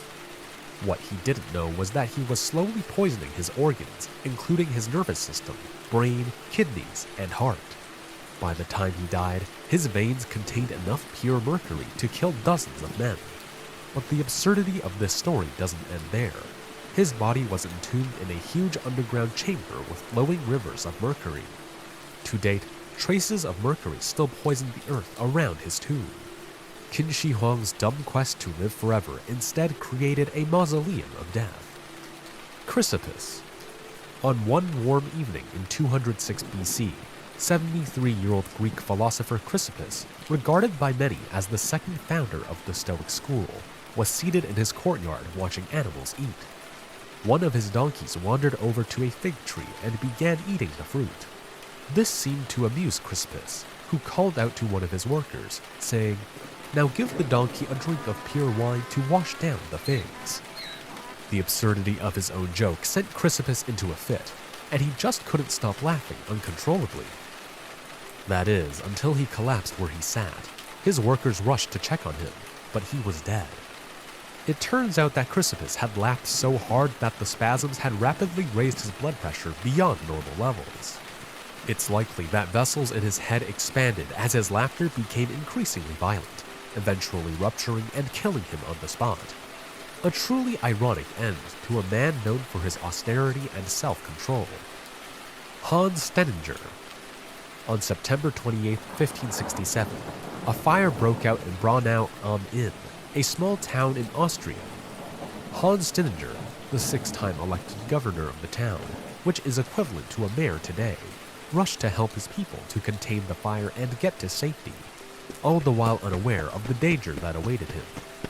You see, Steininger was particularly famous for his long beard, which stretched down past his feet, and to ensure it didn't get in the way as he went about his daily activities as governor, he would roll it up and tuck it neatly into his pocket. On this day, however, he had gone out in panic and forgot to tuck his beard away, a mistake that would prove fatal. He took one misstep, and his foot landed on his loose beard as he stood at the top of a staircase. Before he could react, Steininger lost his balance and stumbled down the stairs, snapping his neck on the way down. Seconds later, his motionless body came to a stop at the bottom of the staircase. By the time the townspeople reached where he lay, it was too late. He was already dead, his body tangled in the very thing that had killed him. Nearly half a century later, the murderous beard lives on, tucked away in the town's local district museum. King Adolf Frederick. On February 12, 1771, the Kingdom of Sweden was celebrating Shrove Tuesday, a day when a variety of rich food was traditionally served before Lent began. Inside the royal palace, servants had lined up the king's table with all kinds of dishes and drinks, including lobster, caviar, sauerkraut, smoked herring, meat with turnips, and champagne. The centerpiece, however, was the king's favorite dessert, hettvog, otherwise known as semla. Hettvog is a sweet, cream-filled bun served in hot milk. King Adolf Frederick gorged himself with large portions of the dish, including 14 servings of hettvog in one sitting. Then he washed everything down with champagne. The extraordinarily large meal meant that his stomach had stretched several times beyond the normal capacity, pressing against his diaphragm and squeezing his lungs. Blood surged toward the digestive tract, and his heart beat harder to compensate. His blood pressure spiked, and the strain of it all caused vessels in his brain to rupture. Minutes after forcing his 14th bun down his throat, Frederick gasped and slumped in his chair. His servants tried to help, lifting him on his chair, but it was too late. Blood had already filled his skull cavity. He was dead from a food-induced stroke beside his plate of unfinished dessert. Tycho Brahe. On the evening of October 13, 1601, Tycho Brahe, a famous Danish astronomer known for mapping over 1,000 stars before telescopes were a thing, sat at a royal banquet in the glittering court of Holy Roman Emperor Rudolf II in Prague. After spending years in exile, Brahe had obtained favor with the emperor and moved to Prague as the imperial court astronomer, which is why he was seated among other nobles and scholars at the banquet. As the food and wine flowed, Brahe felt the strange urge to relieve himself. However, not wanting to break the strict etiquette rules by leaving the table before the emperor, he held it in. The banquet stretched late into the night, but Brahe endured the rising pressure in his abdomen. As a result, his bladder had stretched way past normal capacity from the liters of urine. By the time Brahe got home, he was in severe pain and couldn't urinate at all. For the next several days, he endured grueling pain and sleepless nights, his symptoms progressing from bad to worse. His urine came out with traces of blood, his fever shot through the roof, and he started showing signs of delirium. It is believed that his bladder likely tore from the intense pressure, spilling urine into his abdomen, which then caused toxic inflammation, a condition known as peritonitis. The raging infection had then spread upward to his kidneys and poisoned his blood. On the 11th day, October 24, 1601, Tycho Brahe died in agony from uremia, a fatal buildup of his own body's waste. His skin was pale, and his mouth smelt of ammonia. His act of politeness had cost him his life at just 54. The worst botched executions in history. The execution of Hung Che. Hung Che wasn't a powerful rebel or a famous criminal. He was a man caught in the gears of an empire, a name that might have vanished entirely, if not for the horrifying way his life ended. What happened to him that morning turned an ordinary execution into one of history's most nightmarish spectacles.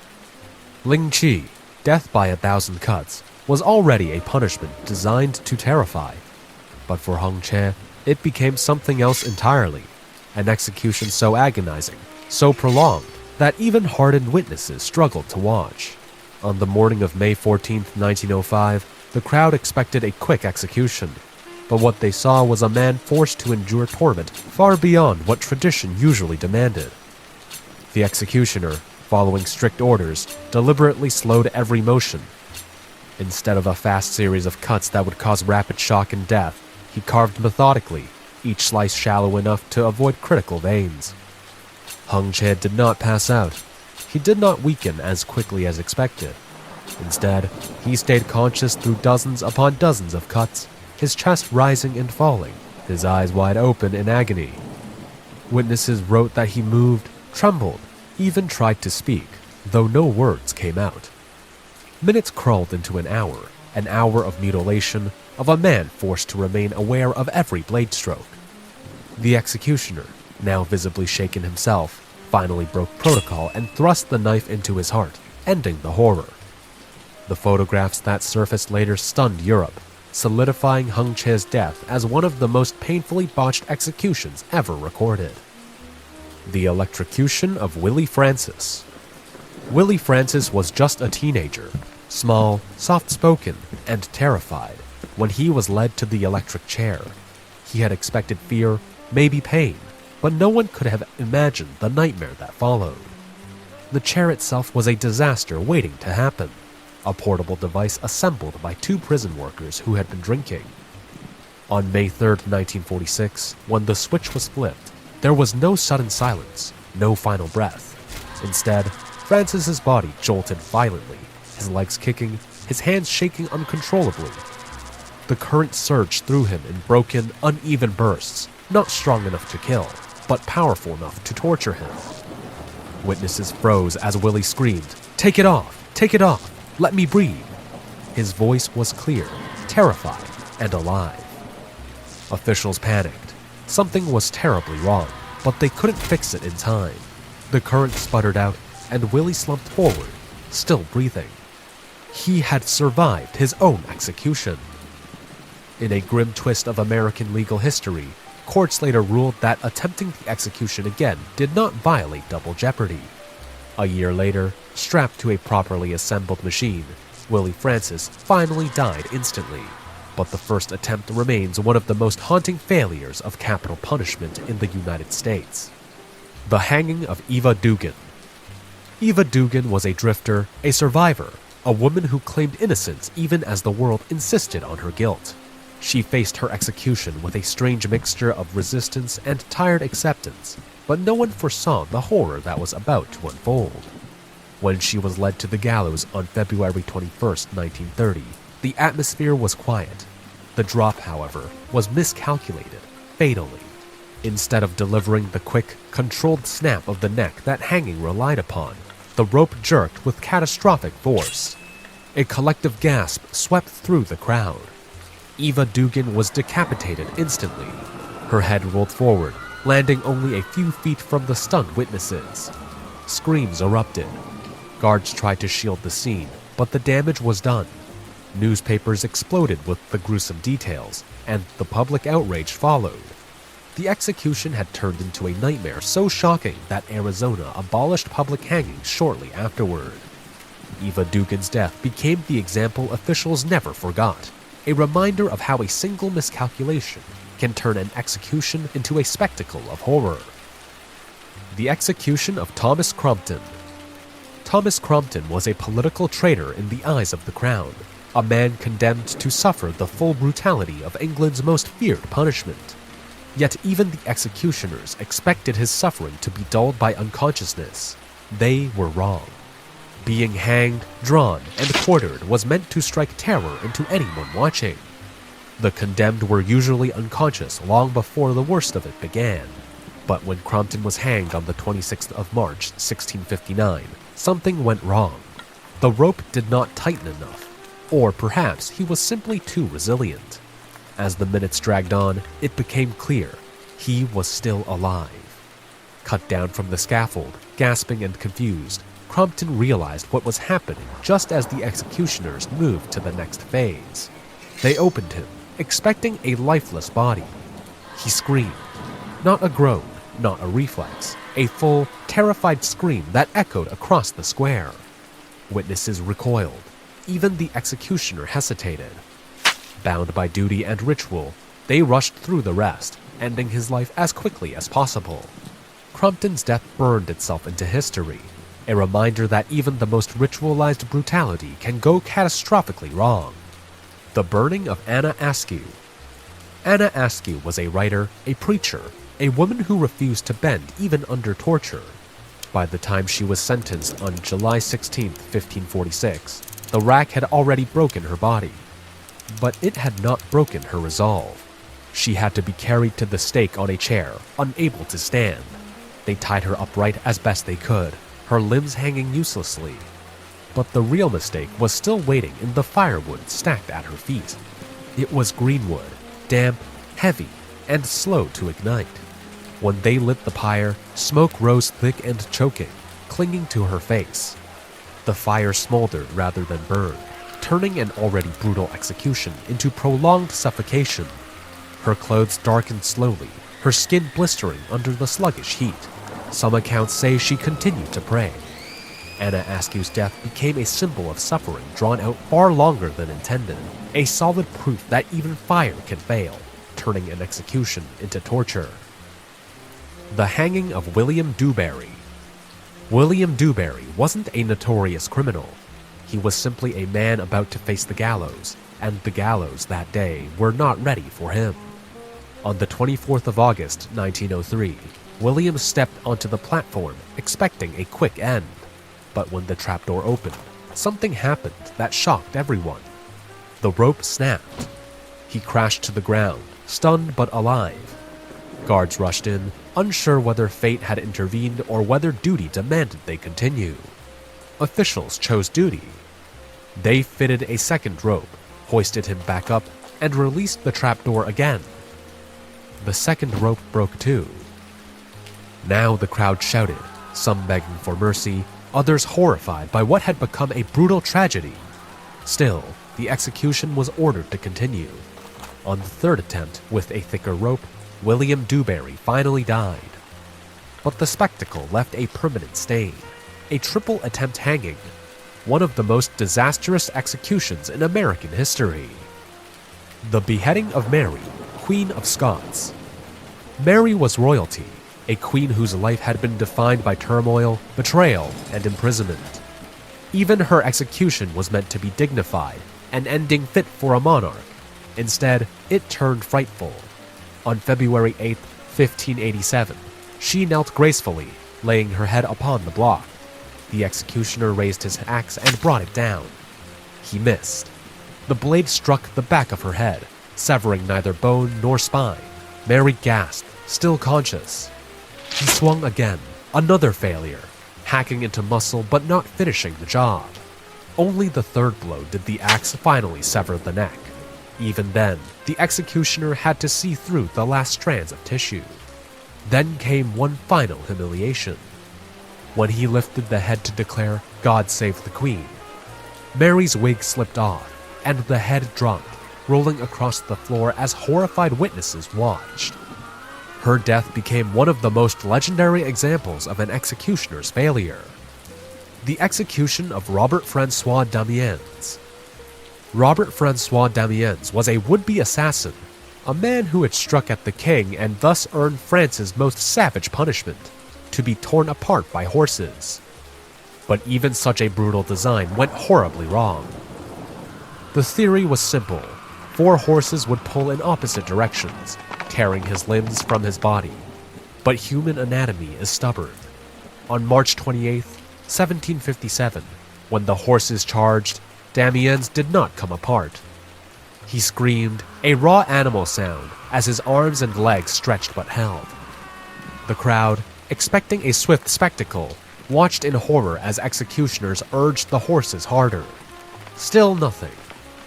So, the executioners took knives and began cutting into the joints, slicing tendons, weakening the connections. Only after hours of agony, pulling, slicing, and whipping the horses did his limbs finally tear free. It became one of Europe's most infamous executions, a spectacle so hideous that many in the crowd wept openly. The hanging of Qasem Sultan's assassin. He was a failed assassin, a man who had dared to strike at one of the most powerful women in the Ottoman Empire. His punishment was to be strangled, a method chosen for its silence, efficiency, and dignity. But that silence shattered immediately. On September 23, 1651, as the executioner pulled the rope tight, it snapped. The man collapsed, coughing and dazed, begging for mercy. But mercy was not in the script. They brought a second rope, thicker this time, and wrapped it around his neck. The strangulation dragged on far longer than intended. He clawed at the rope, legs kicking violently, the executioner sweating and shaken as the condemned man fought desperately for air. By the time his body finally went limp, every witness had seen a death far messier and more agonizing than tradition demanded. Franz Reichelt. On the morning of February 4, 1912, at the Eiffel Tower in Paris, 33-year-old Franz Reichelt arrived to test a flying suit he invented to save airplane pilots. He came with journalists, photographers, police officers, and friends who believed he would drop a dummy, only for Reichelt to announce he would jump himself, despite the permit forbidding it. Reichelt climbed the stairs to the first platform, 57 meters above the frozen ground, as the crowd gathered below. He placed a small table near the railing and stepped onto it, staring down at the Champ de Mars.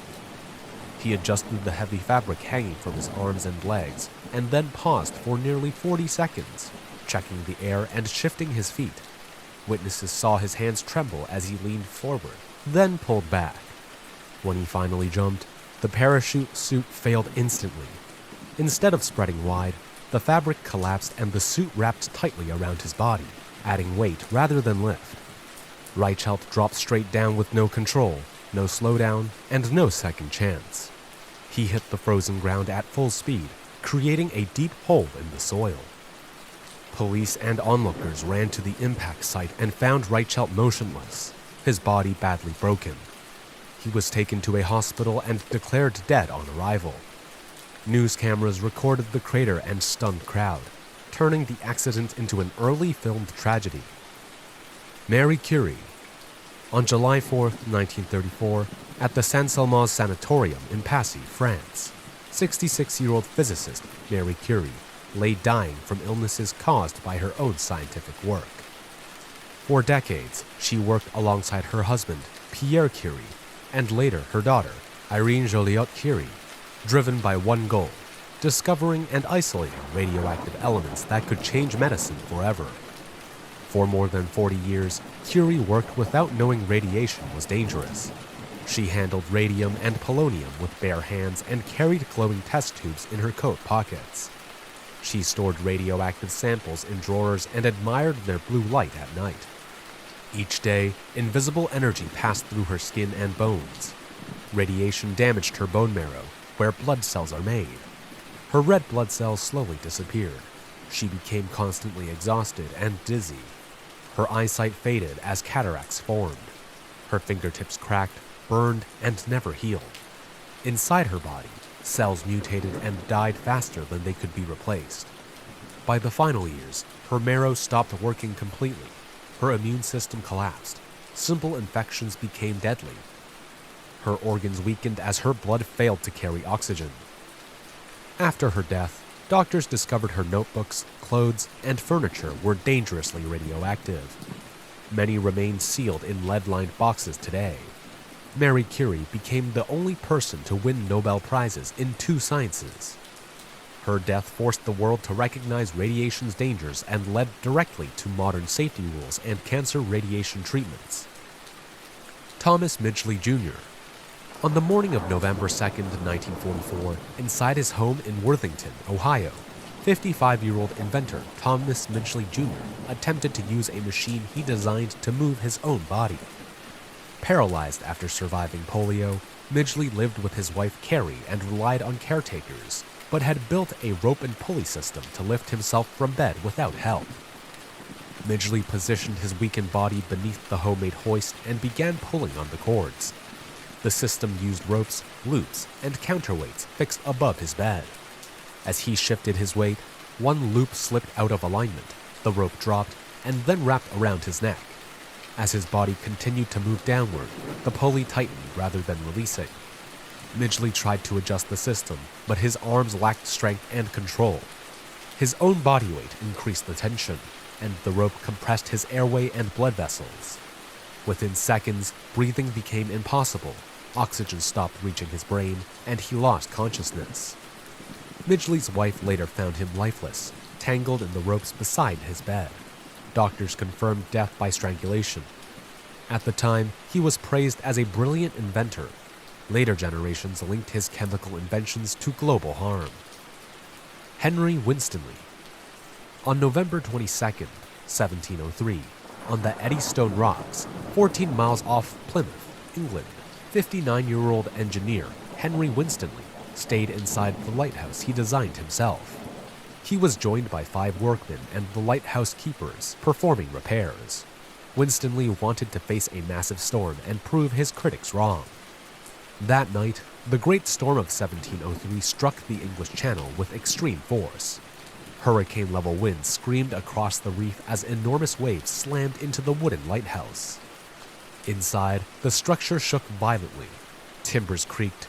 The lighthouse was tall and decorative, not solid and low, and the sea attacked it from every side. Waves climbed higher with each strike, smashing into the base and tearing at the supports. Water burst through gaps in the walls. The tower began to lean as its foundations failed. The sound grew unbearable as beams snapped and floors collapsed. In moments, the lighthouse broke apart. The occupants were thrown into freezing, churning water mixed with splintered wood and iron. When morning came, the lighthouse was gone. Sailors and locals found only fragments of metal lodged in the rocks. No bodies were ever recovered. The disaster shocked England and changed lighthouse engineering forever. Later towers were built low, heavy, and solid. Alexander Bogdanov. On April 7, 1928, in Moscow, Russia, 54-year-old physician and philosopher Alexander Bogdanov lay in a hospital bed at the Institute for Blood Transfusion he had founded. He was performing his 12th blood exchange with a young university student, believing that shared blood between the young and the old could restore youth and extend life. The procedure began like his earlier experiments, with blood flowing between 2 bodies through glass tubes. Within hours, Bogdanov's condition changed sharply. His immune system recognized the incoming blood as foreign. His red blood cells began breaking apart inside his veins. A high fever followed. Severe pain spread across his lower back as his kidneys struggled to filter the damaged cells. His chest tightened as his blood pressure dropped. Every organ began failing at once. It was similar to a full-body organ rejection happening in real time. His urine darkened as kidney failure progressed. Oxygen delivery collapsed as healthy blood cells disappeared. Despite the pain and weakness, Bogdanov continued documenting his symptoms, treating his own death as an experiment. The student survived and recovered fully. Bogdanov's body, however, could not stabilize. As shock set in, consciousness faded, and his heart eventually stopped. Doctors declared Bogdanov dead from a catastrophic transfusion reaction caused by incompatible blood. His institute fell silent. His theory of rejuvenation was abandoned, but his work helped formalize blood transfusion systems in Russia. William Bullock. On April 3, 1867, inside the Public Ledger newspaper offices in Philadelphia, 54-year-old inventor William Bullock supervised the installation of his new Webb rotary printing press. He worked beside pressmen and mechanics, determined to perfect the machine that could print newspapers at unprecedented speed using continuous paper rolls. During a routine adjustment, Bullock moved toward the running press to engage a loose drive belt. He lifted his foot and kicked at the belt to guide it onto a pulley. His foot slipped. In an instant, his leg was pulled into the moving gears and belts, but the machine did not slow. Metal rollers crushed bone and tore flesh with the same force used to drive thousands of printed pages. Workers rushed to shut the press down as Bullock screamed in pain. His leg was mangled beyond repair. He was taken to a hospital where the injury worsened. Infection spread rapidly through the crushed tissue. His leg turned black as gangrene set in. Doctors had no antibiotics and limited surgical options, and the only chance to save him was amputation. On April 12th, surgeons began removing the infected limb, but his weakened body went into shock during the operation and his heart failed on the table. Bullock was pronounced dead during surgery. Colleagues mourned a man killed by the machine he perfected. His press went on to dominate global printing. Every modern newspaper traces its speed and scale back to Bullock's invention. Horace Lawson Hunley. On October 15, 1863, beneath the waters of Charleston Harbor, South Carolina, 40-year-old engineer Horace Lawson Hunley boarded the submarine he designed himself, the H.L. Hunley. Determined to prove a submerged vessel could break the Union blockade, he joined 7 volunteer crewmen despite a previous test sinking that had already killed others. The submarine began a controlled dive as part of a routine test. Inside the narrow iron tube, the crew turned hand cranks while Hunley monitored the descent. A critical mistake followed. Water rushed into the forward ballast tank, either from a valve left open or incorrect weight balance. The vessel dropped faster than planned. Cold harbor water spilled onto the floor, and candles flickered and went out. Darkness filled the hull. The air shrank rapidly as water climbed higher. The men panicked in the tight space, their shoulders pressed against iron walls. There was no powered pump strong enough to expel the water. External pressure sealed the hatches shut, oxygen vanished, and the submarine settled into the mud. One by one, the crew lost consciousness as carbon dioxide filled the air. Weeks later, salvagers raised the submarine and found the crew seated calmly, with no signs of escape attempts. Hunley was discovered holding a candle. Despite this, the vessel was reused and later sank a Union warship. The Hunley then disappeared again. Valerian Abakovsky. On July 24, 1921, 25-year-old Latvian inventor Valerian Abakovsky stood beside his creation, the Aero Wagon, on railway tracks in Moscow. He was joined by high-ranking Soviet officials, including Bolshevik leader Fyodor Sergeyev, to test his high-speed railcar powered by an airplane engine and giant propeller, aiming to slash travel times across the Soviet Union. The Aero Wagon sped smoothly to Tula, proving its design, but the return trip turned deadly.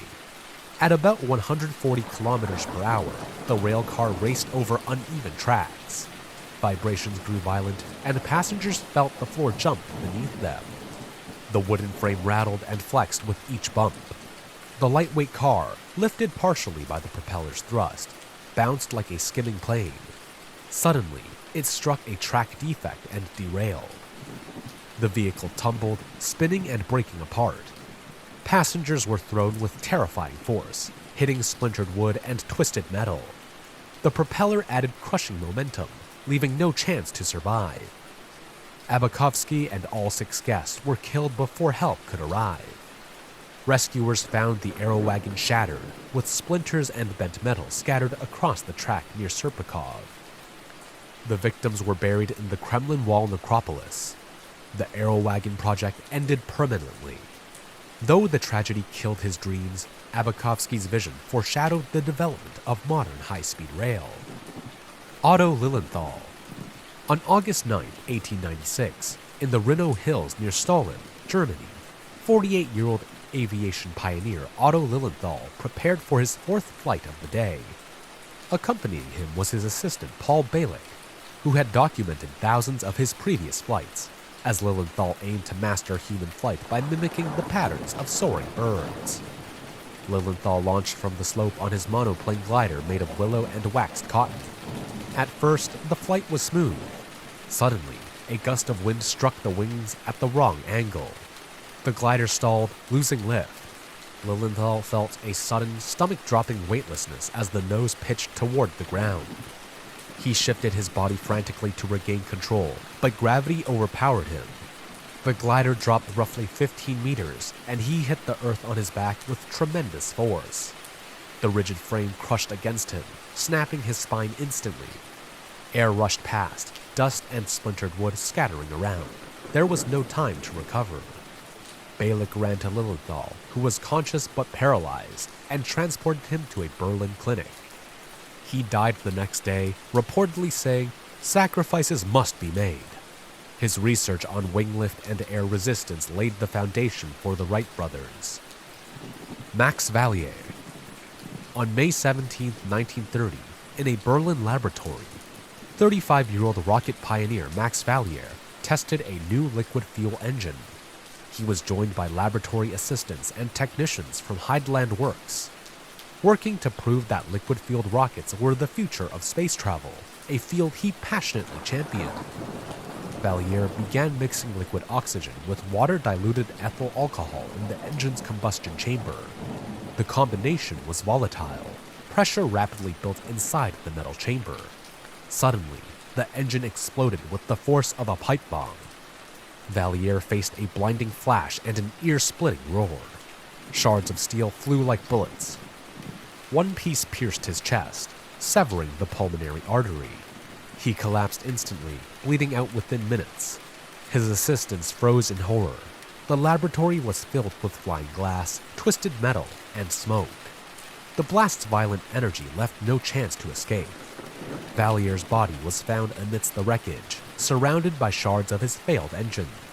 His death shook the German Rocket Society and highlighted the dangers of liquid propellants. Lessons from the tragedy informed future rocket safety. Valier's work directly contributed to the development of the V-2 rocket and, decades later, the Saturn V, which ultimately carried humans to the moon. Sylvester H. Roper. On June 1, 1896, at the Charles River Bicycle Track in Cambridge, Massachusetts, 72-year-old inventor Sylvester H. Roper prepared to showcase his steam-powered velocipede. Spectators and professional cyclists gathered as Roper aimed to prove that his high-pressure steam engine could outperform human riders and redefine rapid personal transportation. Roper's steam velocipede shot forward, quickly reaching speeds around 40 miles per hour. He pushed the boiler to its limits for a final sprint, feeling the intense heat from the engine beneath him. The bike began to wobble violently on the track. The front wheel swerved unexpectedly. Roper was thrown from the machine into the sand. Witnesses saw the sudden fall, but later experts debated whether he had suffered a heart attack while riding or if the crash caused his death. For Roper, the experience would have been a mix of crushing vibration, high-speed wind, and the unrelenting force of the heavy steam engine. His son Charles and bystanders rushed to him, finding Roper dead beside the track. The velocipede remained intact, but its inventor did not. His daring demonstration set a speed record and cemented his legacy. Roper is now remembered as a pioneer of motorcycles, and his 1894 steam bicycle is preserved at the Smithsonian Institution as a symbol of early motorized innovation. Every U.S. cover-up that eventually leaked. The Pentagon Papers, 1971. On a quiet evening in October 1969, 38-year-old military analyst Daniel Ellsberg began secretly photocopying a 7,000-page top-secret study at a friend's advertising agency in Los Angeles. Working with former RAND colleague Anthony Russo, he aimed to expose the truth behind the Vietnam War. Ellsberg had grown alarmed by the gap between optimistic public reports and the grim reality he witnessed in the Department of Defense. Over several months, Ellsberg smuggled thousands of pages out of his office in his briefcase, hiding them from security guards while carefully copying them on slow Xerox machines. He then shared the documents with the New York Times and later the Washington Post. The Nixon administration rushed to block publication, filing an unprecedented federal injunction. Ellsberg moved between motels to avoid capture, while Americans learned that 4 successive presidents had expanded the war while publicly claiming to seek peace. The Supreme Court ruled in favor of the newspapers, vindicating the First Amendment.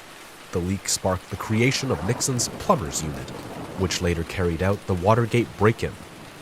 PRISM and Global Surveillance, 2013. On May 20th, 2013, 29-year-old NSA infrastructure analyst Edward Snowden arrived in Hong Kong after telling his bosses at an NSA contractor in Hawaii that he needed medical leave for epilepsy. Snowden, a self-taught coder, had spent weeks secretly downloading a massive cache of documents while colleagues saw him as a quiet, reliable technician. He discovered that the National Security Agency had built a system capable of intercepting nearly all global communications without a warrant.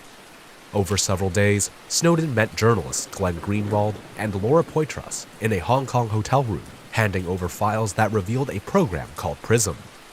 The documents showed that the NSA could access emails, video chats, photos, and search histories directly from companies like Google, Microsoft, and Apple. Ordinary users through their communications were private, but the data was collected silently in bulk. The Guardian and Washington Post published the slides, exposing that the government had bypassed the Fourth Amendment, creating a global surveillance vacuum that captured the communications of hundreds of millions of people who were never suspected of a crime. The U.S. government immediately revoked Snowden's passport and charged him under the Espionage Act, forcing him into exile. Tech companies accelerated the development of encryption tools, and the leak sparked global debate over digital privacy. Snowden became a polarizing figure, and the U.S. Freedom Act later placed limits on bulk data collection. The Tuskegee Syphilis Study, 1932 to 1972. In 1932, in rural Macon County, Alabama, a 20-something African-American sharecropper was approached by representatives of the U.S. Public Health Service. He was one of 600 men recruited, many of whom were impoverished and had never seen a doctor. Nurse Eunice Rivers, a trusted African-American liaison, convinced the men they were being treated for bad blood, a local term for various ailments. In reality, the government was secretly observing the natural progression of untreated syphilis while the men believed they were receiving care. The stakes rose dramatically in 1947 when penicillin became a proven cure for syphilis. Researchers deliberately withheld treatment and even ensured local doctors would not give antibiotics to these men. For the participants, the experience was a slow-motion horror. Over decades, many suffered blindness, insanity, heart failure, and death. The study leaked in 1972 when 35-year-old PHS investigator Peter Buxton went to the press. The aftermath revealed 28 direct deaths, 100 related fatalities, and dozens of infected families. The scandal sparked the National Research Act of 1974, created institutional review boards, and left lasting medical mistrust in the black community. MK Ultra, 1953 to 1973. On November 19, 1953, 43-year-old biological warfare scientist Frank Olson sat at Deep Creek Lake, Maryland, with colleagues, including Sidney Gottlieb, 35, head of the CIA's Technical Services staff. During drinks, Gottlieb secretly laced the cocktails with LSD to observe its effects on his unwitting associates. Olson, a dedicated father of 3 and a high-level researcher at Fort Detrick, had no idea that he was being used as a human guinea pig in a CIA mission to master mind control. MKUltra expanded into 149 sub-projects involving mental health patients, prisoners, and soldiers.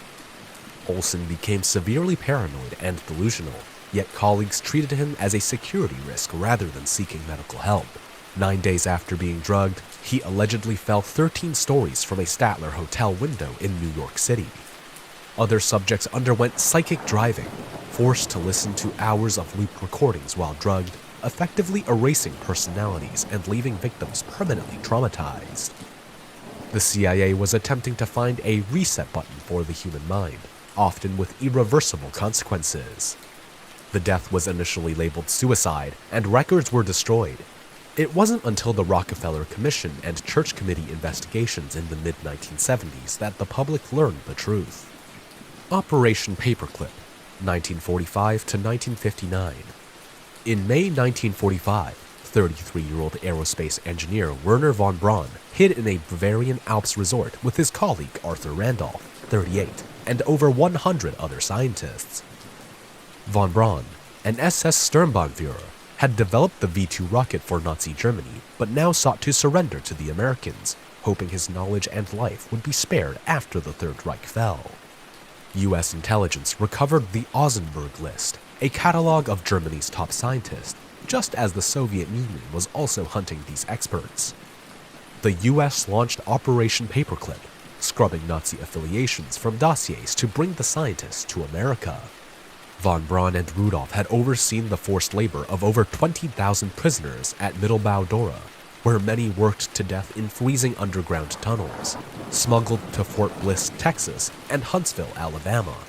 Their pasts were erased to accelerate the American rocket program. The moral weight was immense. The U.S. was harboring war criminals to secure a technological advantage. When details leaked in 1946, the government spun the scientists as good Germans forced into service. Rudolph eventually renounced U.S. citizenship in 1984 after his role in slave labor became public. Operation Paperclip laid the foundation for the Apollo 11 moon landing. COINTELPRO, 1956 to 1971. On the night of March 8, 1971, 44-year-old physics professor William Davidson led a small group of anti-war activists to a satellite FBI office in Media, Pennsylvania. Among them were Bonnie Raines, 29, a mother of 3 who had previously surveyed the office, and Keith Forsyth, 20, a locksmith who had joined the peace movement. Davidson recruited friends and neighbors into the Citizens Commission to investigate the FBI, risking their freedom on a hunch that the government was illegally spying on dissenters. During the fight of the century between Muhammad Ali and Joe Frazier, local law enforcement would be distracted. Forsyth bypassed a lock with a crowbar, allowing the group to steal over 1,000 classified documents. The files revealed the FBI's counterintelligence program, neutralization tactics against leaders like Martin Luther King Jr., including a suicide letter, surveillance of private life, false accusations to incite violence, and coordination with police to target groups like the Black Panthers. The documents proved the FBI actively sabotaged political opponents, not merely observed them. The activist mailed the files to the Washington Post, and journalist Betty Metzger published the story. The FBI launched a massive manhunt but never caught them. The leak dismantled COINTELPRO and prompted the Church Committee hearings. The Iran-Contra Affair, 1985 to 1987. On October 5, 1986, 45-year-old former Marine and cargo handler Eugene Hasenfuss sat in the back of a C-123 transport plane flying low over the Nicaraguan jungle. He was accompanied by 2 American pilots and a Nicaraguan radio operator, all working for the Enterprise, a secret supply network overseen by 42-year-old National Security Council staffer Oliver North. Hasenfuss had been recruited by an old friend to deliver ammunition and supplies to the Contras, a rebel group Congress had explicitly forbidden the US government from supporting. A Sandinista soldier fired a surface-to-air missile, blowing the plane's right wing off. Hasenfuss, wearing a parachute, leapt from the flaming wreckage into the jungle. Captured and paraded before the media, he exposed the network. Investigators discovered that the weapons had been secretly funded by illegal arms sales to Iran. The scandal peaked when televised hearings revealed senior officials had effectively created a government within a government, trading arms for hostages to fund a clandestine war, entirely unaccountable to Congress. When investigators unraveled the enterprise, they found shredded documents and hidden memos. Oliver North and John Poindexter became symbols of the scandal, with Fawn Hall smuggling papers in her boots. The Tower Commission and televised hearings exposed the executive branch's overreach, cementing the image of the rogue patriot. Operation Northwoods, 1962. On March 13, 1962, 61-year-old Lyman Lemitzer, chairman of the Joint Chiefs of Staff, entered the Oval Office to present a top-secret memorandum to President Kennedy. Lemitzer, a decorated World War II veteran, had the backing of his fellow Joint Chiefs for proposals aimed at creating a justification for U.S. military intervention in Cuba. The plan was to orchestrate false flag attacks that would make the American public demand war against Fidel Castro. Things reached a terrifying peak in the proposal, while suggested acts of domestic terrorism, blowing up a U.S. ship in Guantanamo Bay, staging bombings in Miami and Washington, and sinking boats carrying Cuban refugees. One plan even imagined a "Remember the Maine" scenario, where a drone, disguised as a civilian flight full of students, would be destroyed over international waters and blamed on Cuban forces. The moral collapse was staggering. Top military officers essentially asked permission to kill their own citizens to manufacture public consent for war. Kennedy personally rejected the plan and later moved to remove Lemitzer from his position. The documents were hidden in archives until 1997, when declassification shocked historians. Gulf of Tonkin Incident, 1964. On the stormy night of August 4, 1964, 41-year-old Captain John J. Herrick, commander of the destroyer USS Maddox, scanned the dark waters of the Gulf of Tonkin off North Vietnam. He was accompanied by the crew of the USS C. Turner Joy, including radio and sonar operators, all on high alert after a minor skirmish with North Vietnamese torpedo boats 2 days earlier. The Maddox was on a De Soto patrol, gathering electronic intelligence, placing the ships in a tense Cold War flashpoint. Radar soon showed approaching vessels, and sonar operators reported torpedo sounds. Sailors fired blindly into the night, flares lighting the sky and guns roaring. For the crew, it was chaos. Shadows became enemies, and phantom readings triggered deadly reactions. Within hours, Herrick began doubting the attack, citing freak weather effects and an over-eager sonar man. Despite this, President Johnson and Defense Secretary McNamara treated the reports as fact. The climax came with Johnson's televised address, persuading Congress to pass the Gulf of Tonkin Resolution, giving him unchecked authority to escalate the Vietnam War. Later analysis confirmed no enemy boats were present. The incident created a lasting credibility gap and led to the deaths of millions of Vietnamese and over 58,000 Americans. Project Sunshine, 1953. In 1953, at a secret conference in Washington, D.C., 45-year-old Nobel Prize-winning chemist Willard Libby addressed top scientists and military officials about a critical data gap. Libby, part of the Atomic Energy Commission, needed to study how radioactive strontium-90 settled in human bones after nuclear blasts. To do this, he required young samples, in other words, skeletons of infants and children.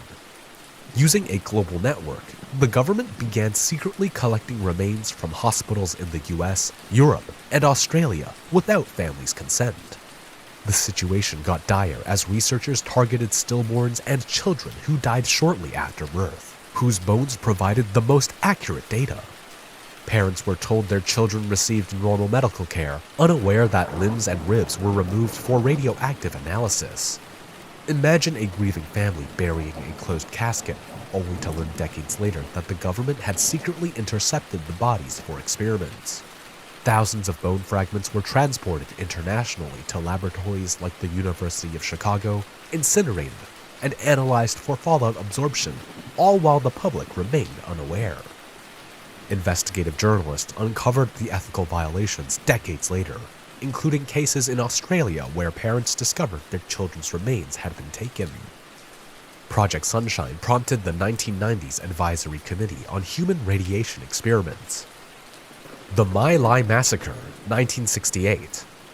On the morning of March 16, 1968, 24-year-old Second Lieutenant William Calley led his first platoon of Charlie Company into My Lai, South Vietnam.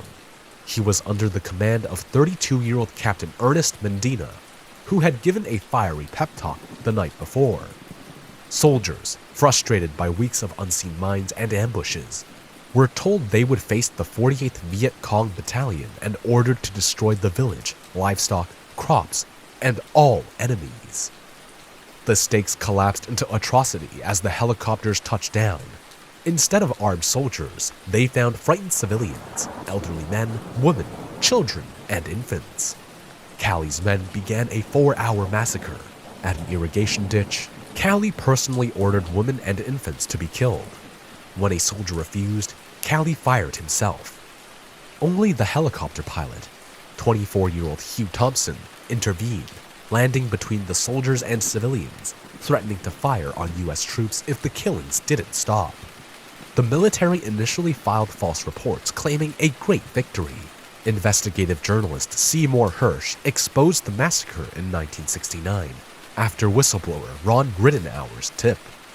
The Army eventually court-martialed 26 officers, convicting only Calley. Operation Gladio, 1940s to 1990. In the late 1940s, CIA operative William Colby, then in his 30s, partnered with British MI6 to create a secret stay-behind network across Western Europe. The Italian branch, called Gladio, was led by neo-fascist militant Vincenzo Vincinghiera. Originally designed to resist a Soviet invasion, the network soon shifted focus to fight internal threats, targeting communist and socialist parties in democratic elections. The stakes escalated during Italy's Years of Lead, 1960 to 1980, as Gladio cells moved from passive observers to active provocateurs. Public squares, trains, and banks became sites of terror. Imagine a neighborhood watch secretly committing burglaries and blaming a local community center, convincing the town to shut it down. The climax came with attacks like the 1972 Pitiano bombing, where Vincinghiera lured police to a booby-trapped car. The public was misled to blame left-wing extremists, while state-backed operatives orchestrated the violence to instill fear and demand law and order. The cover-up collapsed in 1990 when Italian Prime Minister Giulio Andreotti confirmed Gladio's existence. Secret arms caches, explosives, machine guns, and radios were found across the continent. Operation Gladio left a legacy of profound distrust in NATO and European intelligence agencies.